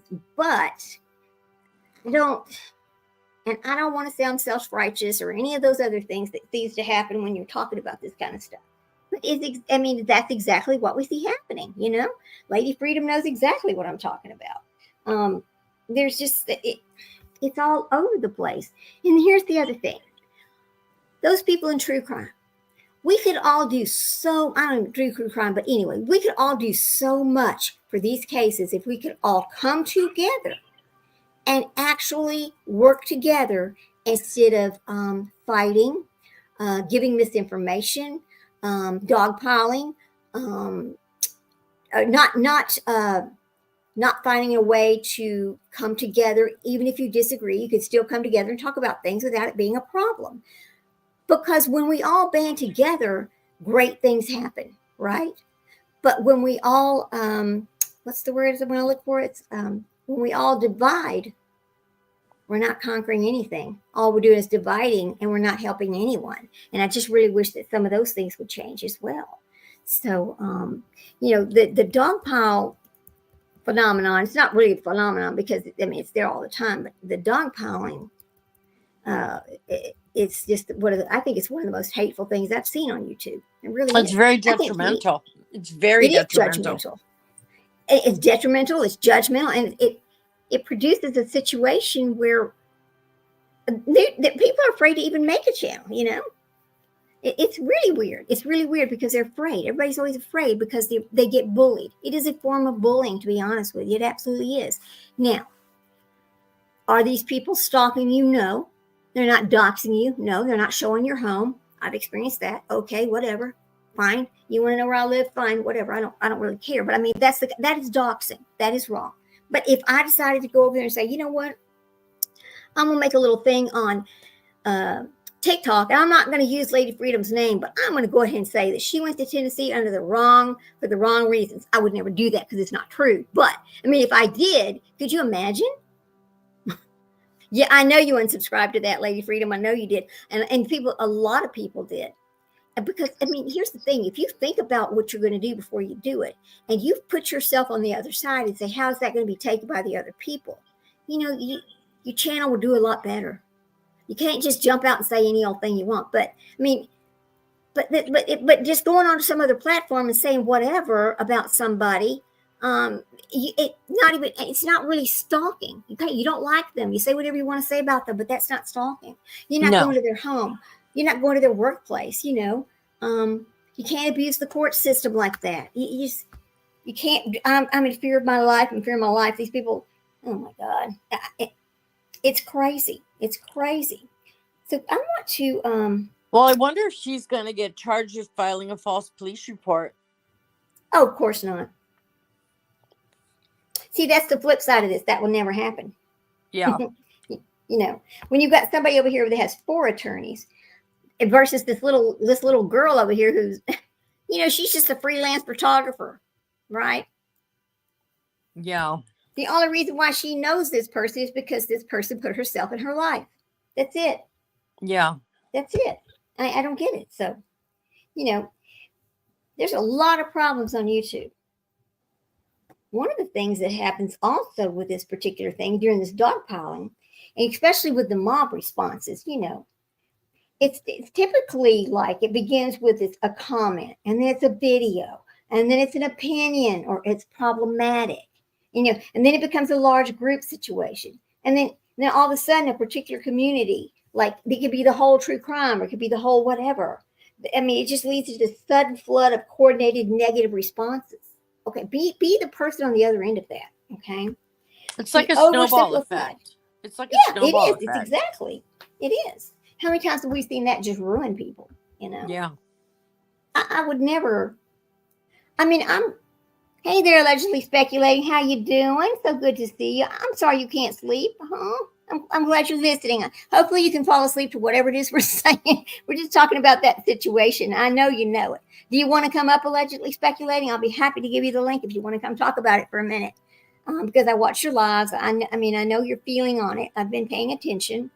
And whatever, just, this. I mean, if you want to come up, just let me know. I'll give you the link. Anybody can come up here. I'll just put the link out there. It's fine. Let me find it real quick. I'm always like, where's this? Where's that? Right? Whoops. Here we go. Let me find it. Oh, let's see. Let me remove this one. Well, Lord, I don't even know where it's at over here. That's crazy, isn't it? Where's my link at? Lady Freedom, where do you where's the link? Oh, you're fine? Okay. You don't want, okay, you've got your kids sleeping in your house. Okay. Anyway, I think you've done a great job talking about that. I really do. Because, she went, so allegedly speculating, went through all the documents and that kind of thing. And I think it was great. I enjoyed listening to her do it. Of course, I've listened to her for quite a while. I don't always make my presence known. Sometimes I'm just lurking because I'm doing whatever I'm doing. But I like to listen to her and some other people. But, then during this Dogpile, some other little things happen, and people don't realize how it is and how it's affecting that person because they don't care. All they're thinking about is what it's doing for them, and that self-righteous attitude of them putting out their narrative and what they think, and and we can all have different opinions. It's okay, but we cannot all go out and abuse the law and try to stop somebody's freedom of speech. We can't do that, right? So anyway, then there's the oversimplified context. And that's the mob's reaction is often based on a single soundbite or an out-of-context quote rather than a thoughtful review of a full situation, right? Oh, yes, please. Thank you for dropping that, Magic Star. Magic Star, did you drop Lady Freedoms as well? You know how I am. Everybody knows I'm really easy about that. You come into my chat, you want your I'll drop your channel. I don't care. Like I was telling you, I don't know how to do the bot thing, so I just say y'all drop it yourself. I'm easy. Anyway, then there's this. How it starts is from some simple thing, and it's a misrepresentation. It's been framed into the most unflattering way possible to fuel the outrage. Right? Thank you, Magic Star. Appreciate it. Then there's the tribal behavior. Now, listen, it absolutely is tribal. People think, what do you mean tribal? Well, we are kind of tribal when we get into our chat groups with our creators that when we go from chat group to chat group because we're all in the same algorithm and we're all in the same little tribe, right? So there's the tribal. So the act of dogpiling can be a way for participants to signal which team they are on. This group hostility toward an outsider can provide a sense of belonging and community cohesion for the harassers. It is a form of harassment. Then here's the excessive and disproportionate punishment because they think they're going to punish this person who's done whatever it is they don't like, right? So we kind of talked about this before I showed a little bit of that video, but the criticism is often far more severe than the initial mistake or the offense committed by the target. The behavior is driven by a desire to punish and shame, not to have a genuine, discussion. Now, we do have people making criticisms on the right part of this, on what should have been criticized. But we also, hey, Cece, how you doing? Good to see you. We also have people criticizing just because they think they're right? They're going to punish this person. We've seen that as well, right? It's just that criticism is often, it's just far more severe than the mistake that was made. Now, we know that this other situation that's been the hype over here on YouTube so far is not really that type of a situation, but there are parts of that situation that are exactly dogpile, right? Parts of it are not, and parts of it are. So then we go back to that lack of accountability. Now, the 9-hour live, was that her trying to have accountability? Well, I'm not sure. I'm not sure if that was her trying to have accountability. I'm not really sure what that was, actually. That was for attention. That's all that was for. Right. Okay. Thank you, Sprinkle. Well, y'all do know that there was I want to say 419,000 views of that 9-hour live. Now, I want y'all to think about that. You got a person over here that has 300,000 or 320,000, something like that, subscribers. I'm not sure of the exact numbers. But then we get 419,000 views of this 9-hour live. So, did we come out here? Your glasses not on? Oh, little red glasses are not on. Oh, it's okay if you can't read it. I mean, I'm sorry about that. What do you mean? What do you mean? Okay, Cece, what do you mean? Did I read it wrong? Of course, I'm trying to remember what I saw. I'm not like, I didn't really see. Anyway, all right, here we go. I'm just going to keep talking because I'd have to go look that channel up, and I kind of don't want to right this minute. I'm just trying to remember what I heard or what I saw of how many views there were. But anyway, okay, so I don't know. Okay, so that was we're going to decide that was attention grabbing, right? Because the courts didn't agree with her. So, holy smokes, that's a lot. Yeah, it is a lot. Look, Magic Star, that's a lot. And so when the courts didn't agree with her in the first place, she went, nope, goes to another place because she goes to this third court who finally says, oh, well, okay, well, I'll listen and we'll talk about it. But in the end said, that's not stalking. So now I understand that this particular situation, they're talking about taking it federal. Okay. Now let's think about that a federal stalking case. This is very different than some cases we have seen. Sprinkled. When's the last time you remember seeing anybody take a stalking case federally? I don't think I ever have. Me neither. In fact, let me do something right quick. I'm going to look at something. How in the world do you get a stalking case federal? I mean, if it was for the president or possibly a public official, possibly, but not an individual citizen. Okay, well, see, that's the thing. Sometimes we call ourselves, I'm just an individual citizen, right? And then others, well, I am a what is it called? As a creator of YouTube, or she's a personality, a known personality, because she used to be is the key word anyway. So come on. Maybe if it was like a federal agent or, somebody like that, it might become a federal charge, like, a CBI or FBI or something like that, possibly the president, something like that. But I can't imagine just Joe Citizen that would ever be a federal case. Right. Well, now, if stalking is a crime in every state, but when the act of stalking crosses state line, which occurs within U.S. territories or maritime jurisdictions, or utilizes U.S. mail or electronic communications, at an interstate level, stalking can be charged as a federal crime, potentially with much greater penalties. All right, that's fine. But with increased internet and social media use, communicating with others electronically is now a standard procedure. Unfortunately, this also means the way some crimes are committed, such as stalking. All right, let's just take a look here. Traditionally, stalking involves the physical presence by the alleged perpetrator near the victim. However, now many stalking offenses involve using electronic means to communicate continually with someone in a way that causes harm or emotional distress. Thus, the difference between stalking and cyberstalking is how conduct is carried out, but the underlying impact on the alleged victim is the same. So there's a little bit about how it becomes federal. Hey there, Adam. But now think about this for it is interesting, but think about this. Now, these people travel from state to state, going to these different trials, sitting in these different trials. Now, this one particular community, I'm trying to be nice and not just call out of names and things. I'm trying to be respectful here while I talk about this. But this one particular ingratiates themselves into the lives of the victims. That is a huge no-no. Now, that is very different than let's say Devlin Tate's mother, who's calling into the show to say, let me talk about my son. That is not the same as traveling to Arizona and going over there and getting involved with the whole family, or going over to Utah or Idaho and getting involved with the whole family, getting entangled in their lives, right? And becoming best friends with them. That is not the same, right? Now, I understand. Well, no, I don't understand it, because then you're getting yourself so you're they're in your life and you're in their life.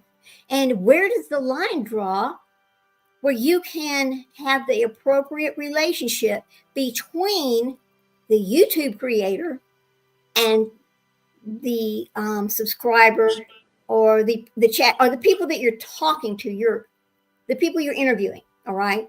I just think that there's a big problem when you do that. And that's part of what happened here that's made this so bad. All right.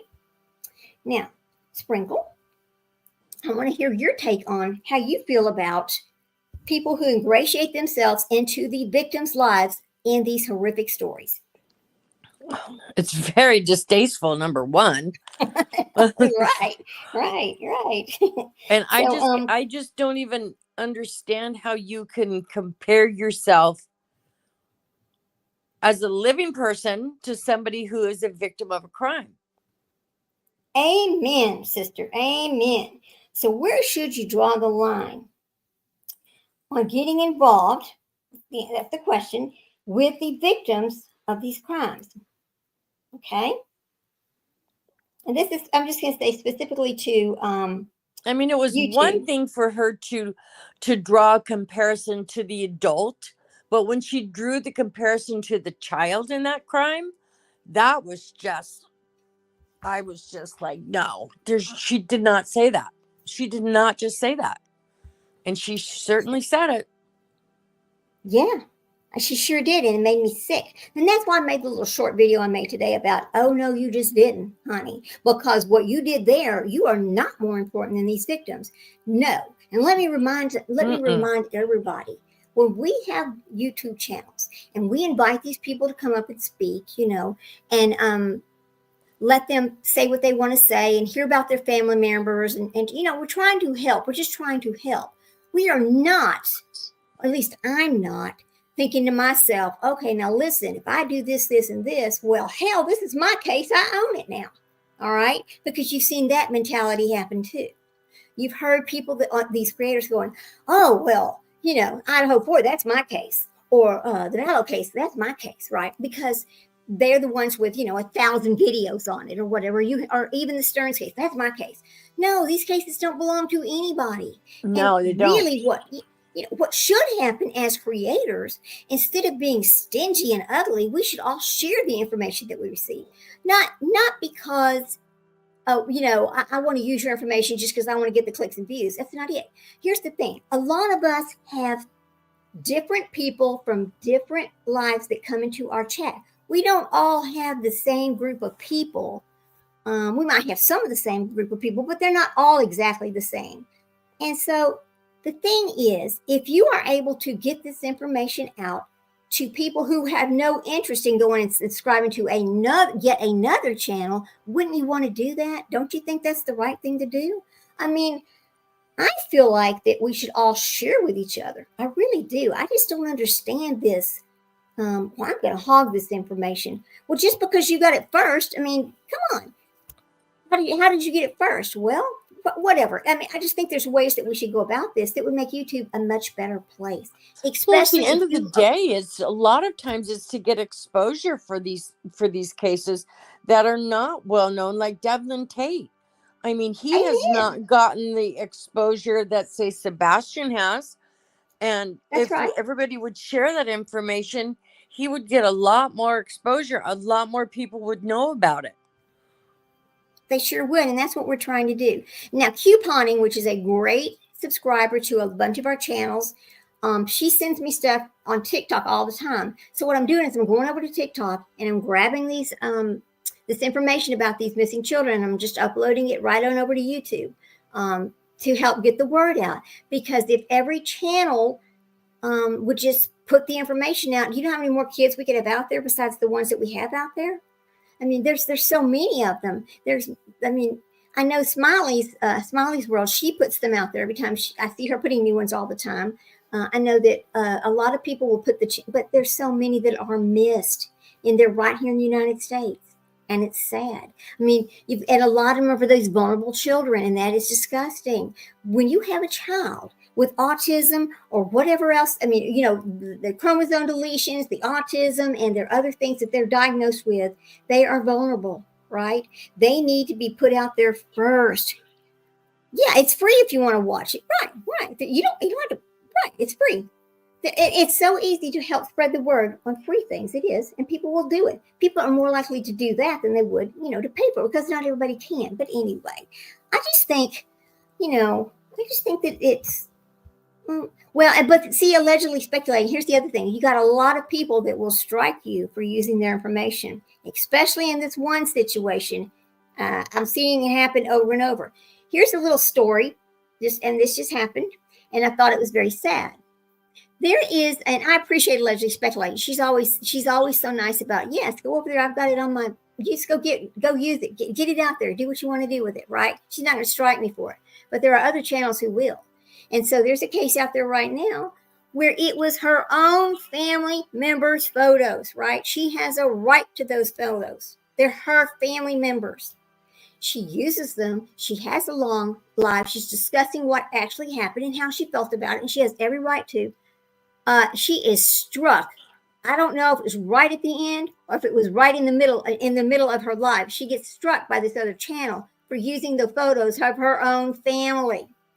No, ma'am. That is completely wrong. There is so much wrong about that.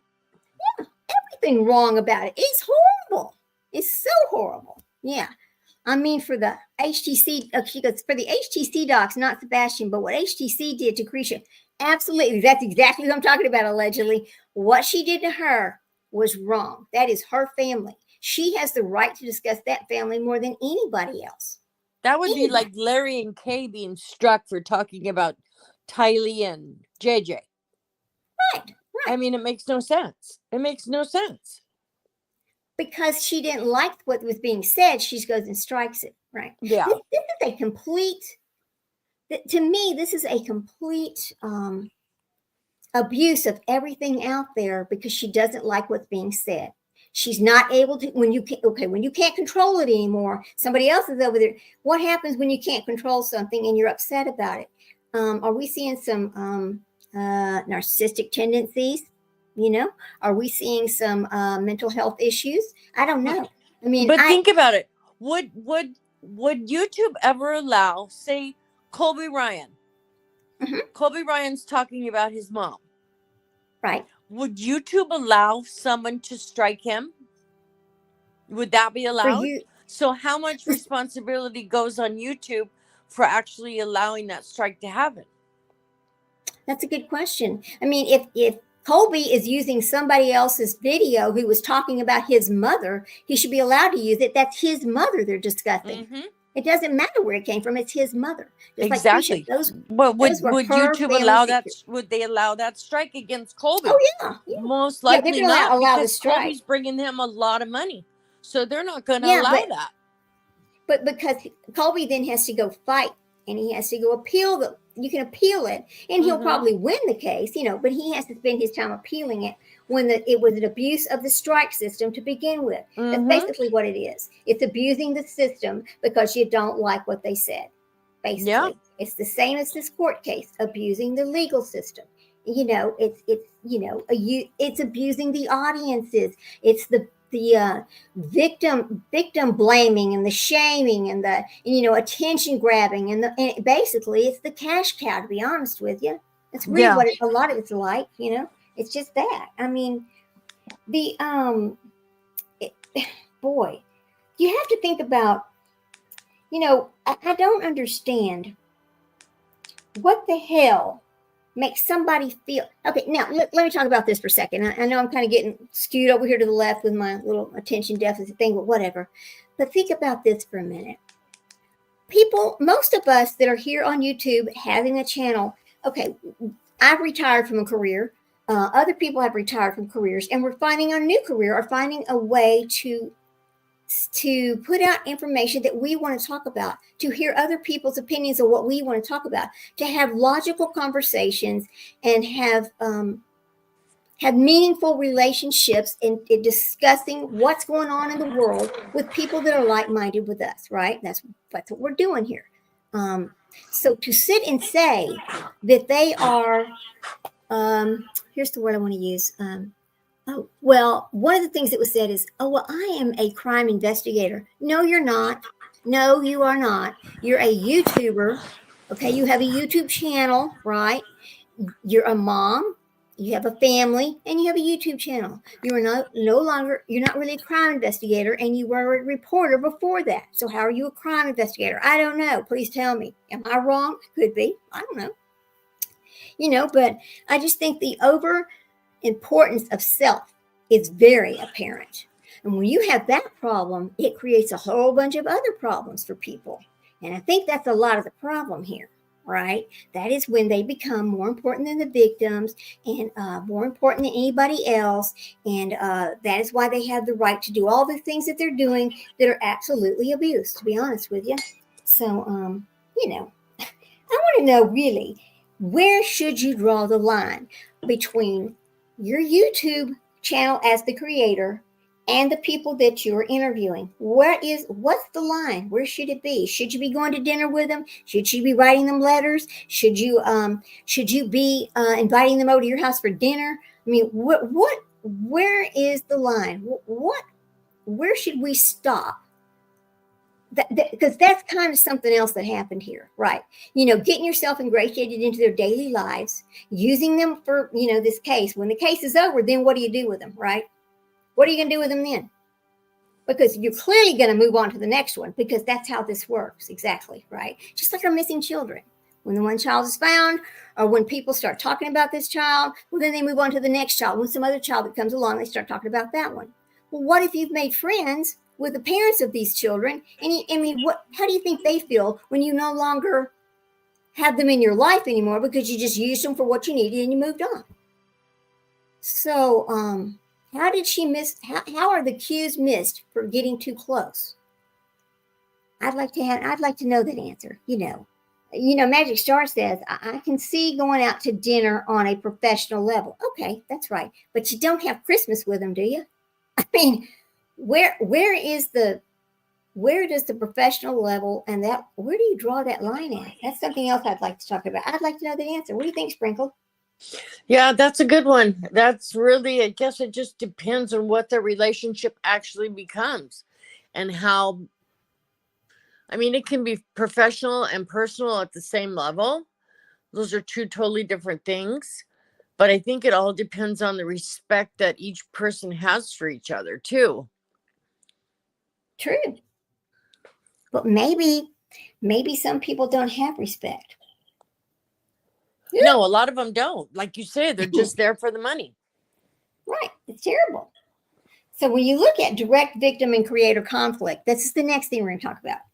So a YouTuber should never be friends with the victims when the content creator is the one who caused the trauma. Okay, well, that happens, right?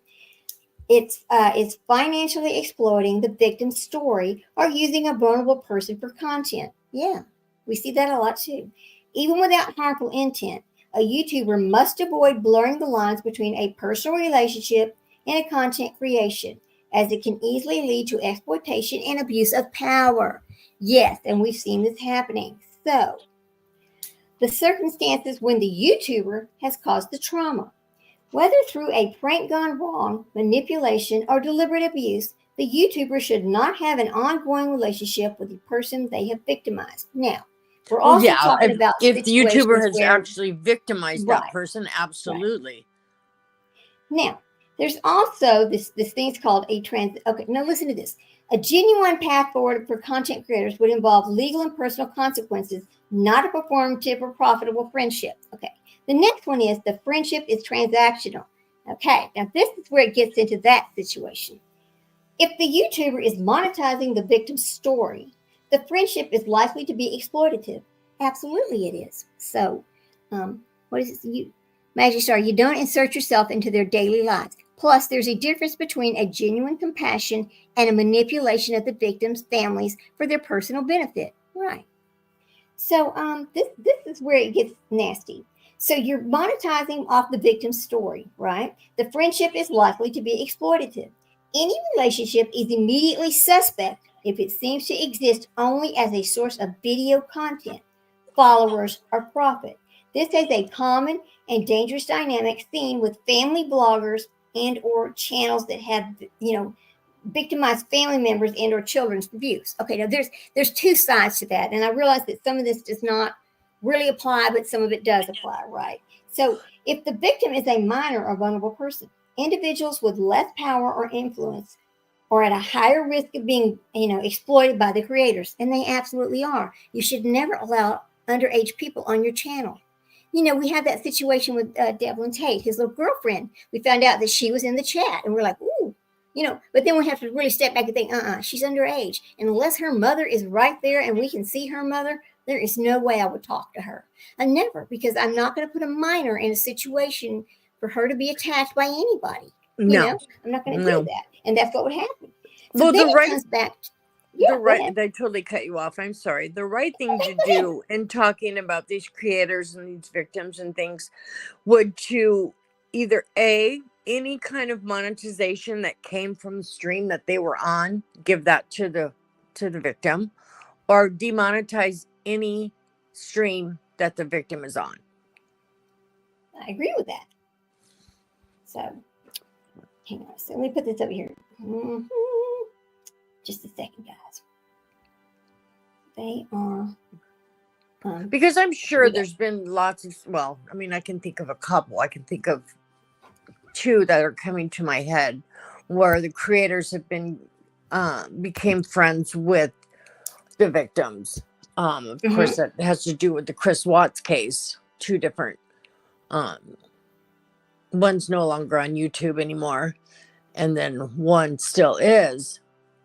And those are the only two that I can think of off the top of my head.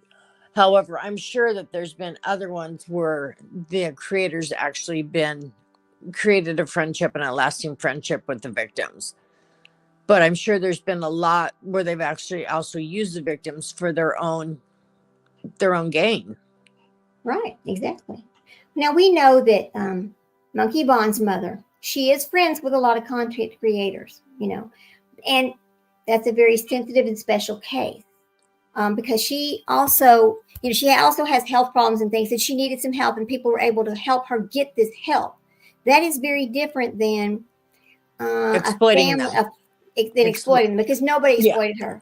No. They just found ways to help her. And the core thing for her is that child is still missing, and Ellie is supposedly knows exactly who had him, and nothing has been done. You tell me why. Very upset about that case. Why have they not arrested them? That mother deserves peace, right? She deserves to know where her child is. And they've already decided that he is no longer with us. Bless that baby's soul. She needs to be able to lay him to rest. And I swear to God, if he was found and she needed help laying him to rest, I dang sure would create a GoFundMe, and I would help pay for that. I damn sure absolutely. I don't care whether I have the money or not. I'll tell you why. Because she has been through hell and back. And she deserves it. She deserves it, right? And our other friends out here, the other children we're looking for too, their parents deserve peace of mind too. They deserve to know where their children are. Now, unfortunately, we don't have as much information about somebody knowing that they're naming somebody who knows exactly where these children are. We all have suspicions, but there's been nobody come out and say, oh no, we know for a fact. But in that other case, they did know for a fact that those people had that child. So that's kind of different, But there's media ethics, and so one of the things that happens is the exploitation and re-traumatization. Now, the foundations of the relationship is traumatic, and it's the event into the victim's life, which is also the basis for the YouTuber's content, right? And potential profit. This can make the victim feel used, particularly if the content creator's priorities seem to shift from advocacy to sensationalism and monetization, right? Magic Star says, plus she suffers from health on top of this grief of losing her child. I feel so bad for her. I do too. I feel so bad for her. That's just they're all heartbreaking cases, all of them. But that one is just extremely heartbreaking. I know there's a lot of us that the first thing we do when we get up in the morning is we check to see if Sebastian has been found. Then we go and check to see if there's any information on Devlin. Then we go out and we check to see, has anything changed on the Haro case, or has that mother changed her plea, and is she gonna plead guilty to what she's done? Because we all know she knows where her child is, right? There's so many of them that the first thing we do is go check. We can't help ourselves. We are invested in these things, but it's not for money. See, they're not, that's not why we talk about them. We care about them. I mean, I care about these kids. I cry about it. But anyway, let me keep going here before I get really upset. Then there's this loss of journalistic independence, because that's another thing that happens when you get too close. A personal relationship can compromise the YouTuber's ability to cover the case accurately without bias, because you absolutely do become biased, right? A good friend may be reluctant to report details that are unflattering to the victim or their family, or they may become so emotionally invested that they cannot maintain a neutral perspective. We have seen that happen as well. Now let's talk about the biases, right? Now, we know that there are people, we're going to talk about Sebastian for just a moment. There are people on both sides, and there should be no sides, because really the only side there is where is Sebastian Rogers. I don't want to hear nothing about the green team. I don't want to hear nothing about the mom and the stepfather, because unfortunately we all have formed a little bit of a bias because of all the information that we have been given, even though we've not been given the information that would actually show that the case is coming to a head. So our mind just, when we don't get information, our mind just fills in the blanks to what makes sense based on what's put out there. Okay. That's kind of how it works. So that creates biases, because there are people who are like, oh no, I know they didn't do it. They didn't do nothing. They didn't do nothing. And then you got these people over there, oh, they did something. They did something. They did something. We don't know. Here's the thing. We don't know who did what. We're not going to know who did what until the case is solved, and then we'll know who did what. But it leaves us in a very it's a very dangerous situation there, because we can't help but think, well, by God, they're not doing this and they're not doing that. And so we are a little bit biased, right? Hey, Ava, good to see you there. Hey, so good to see you. Hello. We become a little bit biased about it, and we lose that ability to think about it independently, right? I mean, and we also get the mob mentality with our whole group of our chat friends who all think they're like-minded. We all think kind of the same thing. And that creates another little bit of a problem, right? Trials bring out all the details, and I can't wait for the trials, right? I just can't wait for that to happen. So then there is this, the conflict of interest, which is a huge problem when the YouTuber becomes too involved in the family's life, or the victim's lives, or the victim's family's lives, right? The friendship creates a direct conflict of interest between the YouTuber's role as a documentarian and the relationship with the victim. That's right. We are documentarians. That is what we are. When we have a channel and we bring this information out, we're just documentarians. That's it. That's all we are.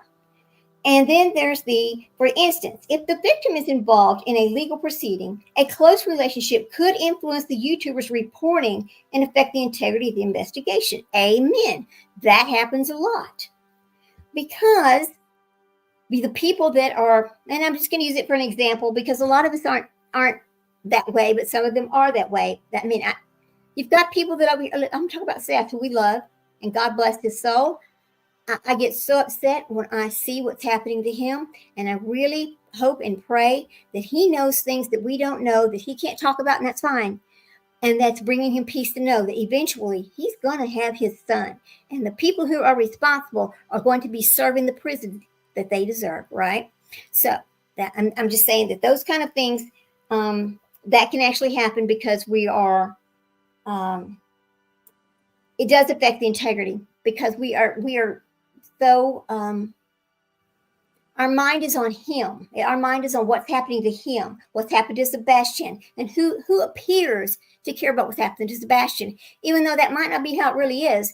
But based on what we see, again, our mind goes with what makes sense, filling in the blanks of what makes sense, right? Then there's the pressure on the victim. Okay. The victim may feel pressure to act as a primary source for the YouTuber, putting the burden of providing information and updates on them. This is particularly harmful when the victim is still processing a traumatic event. Amen. Okay. Losing your child is very traumatic. Whether you have the child back or not, it is extremely traumatic. When people have their child back and they have the closure, it's a different level of trauma than the person who does not have closure. Okay. And we watch this every day, and we just hurt for this person. Now, there's different types of closure that can happen as well. But it's just very dangerous to get yourself involved in their life like that. Then there's the distorted public perception, and this is important.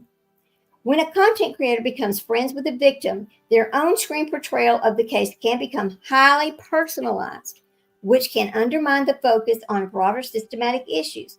This can also turn the case into a personality-driven spectacle rather than an informative discussion. Yes, that happens a lot too. It just does. I mean, that's why, we've seen it over and over and over. So here's the ethical approach. Let's talk about this for a minute. So give victims a voice. This is the ethical approach and what we should be doing. Reputable YouTubers can collaborate with the victims and families who voluntarily choose to participate. The YouTuber can give the victims control over their own narrative, and we should. Then there's the raise awareness for cold cases. Yes, by providing a platform for unsolved cases, YouTubers can generate new tips and keep a case in the public eye. This must be done with the victim's explicit consent, prioritizing their wishes above all else. Not what we think, but what their wishes are. It's very important to talk to the families of the victims to let them, if they're going to come on your show, let them run the show. Let them talk about what they want to talk about. I mean, you can ask questions, but you can't drive a narrative that may not be true because that's how it seems to you. All right. But we see people do that. Then there's the raising money for the victims' families. A content creator can use their platform to organize fundraising efforts and drive donations to victims' families or related organizations. This is best done without using the personal relationship as an emotional leverage to generate profit. All right. We know what that is, and that's very dangerous too. So, humanizing the victim. This is very important. Very important. Ethical coverage can help move the focus away from the graphic details of the crime and the interest highlighted with the victims, the victim who was a person. This can be achieved respectfully by collaborating with the family and citing sources accurately rather than pretending to be the victim's closest friend. Right. And Lady Freedom says people will absolutely tell YouTubers more than they do the mainstream media. They do, because they feel like they trust you more. Because, how many times have you saw somebody say, well, they're just telling things that weren't even true, talking about the news media. Because the news media, okay, let's be honest about this. If you are in media, you can go out to any police station or whatever and you say, I'm with so-and-so media.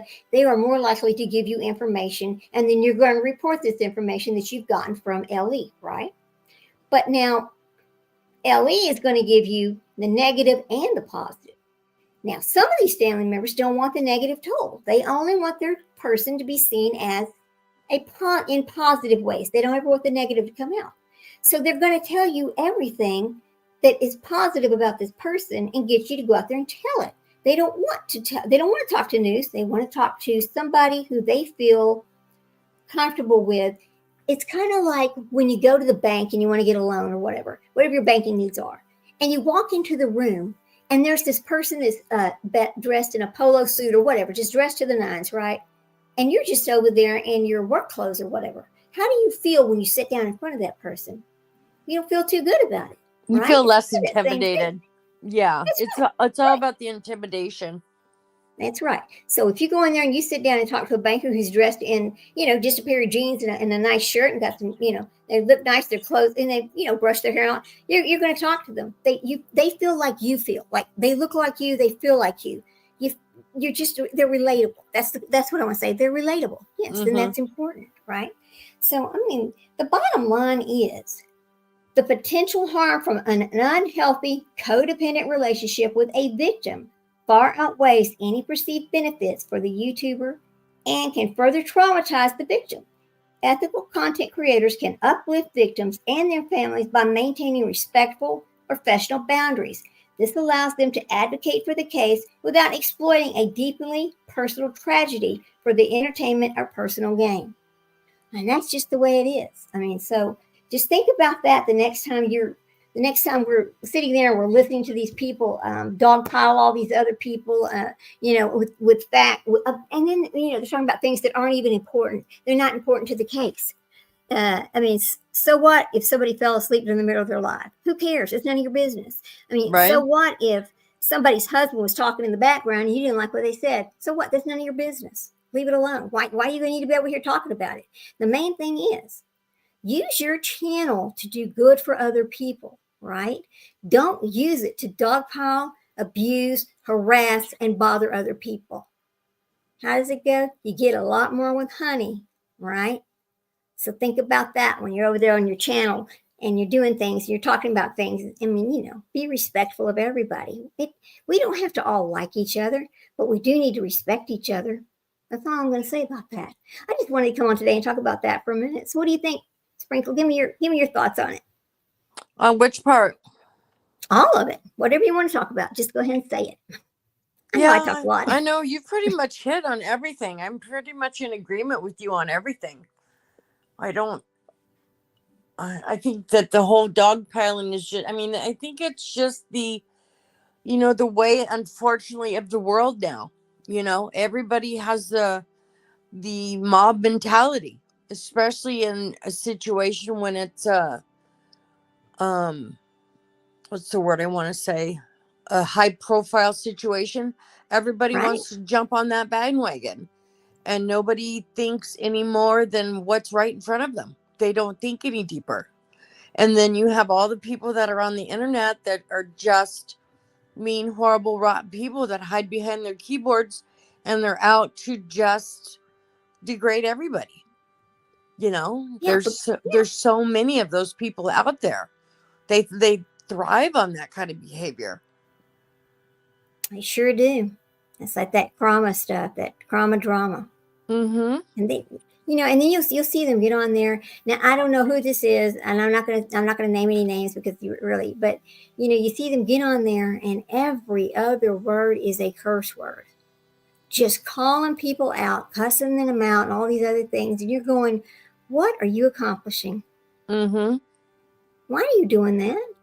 I mean, I know that it's all these channels are over 18 or whatever. You don't want minors watching it. And it's stated this is adult, conversations or adult entertainment. But that doesn't mean you have to use those kind of words all the time. No. Right? I mean, yes, sometimes we do it. I don't think it's very nice. And I would like to not do it, but I know sometimes I've done it. I wish I wouldn't do it because then I feel bad. Afterwards, I feel bad because I'm like, God, that's not very professional, is it? But, some people are like, oh, those are just words. What difference does it make? Well, I think you need to have some thought about what are you leaving in the future? Because when you're no longer here and somebody's watching these videos, what do they think about you? What if you have children and somewhere down the line they say, I remember my mom had a YouTube channel. Let's go watch it. And it's just horrible stuff like that. How do they feel? Are they proud? No, they're not proud.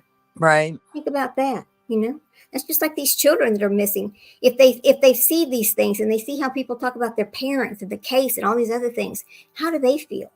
Yeah. What are they going to say when they see this? Are they going to come back someday and say, oh my God, y'all had it all wrong. Why were you saying that?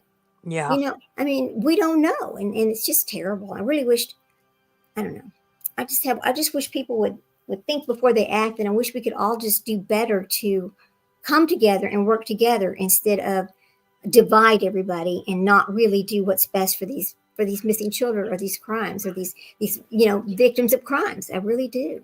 So unfortunately, people today are so much about them, and just everybody is so not everybody, but so many people are just so self-centered. Right. Lady Freedom's going, I know she's felt bad about using some F-bombs that she's dropped on her channel. You're in the heat of things. You're upset about whatever. And then, accidentally, so we make mistakes, Magic Star. It's okay. I'm not gonna dogpile you because you messed up and hit somebody's comment.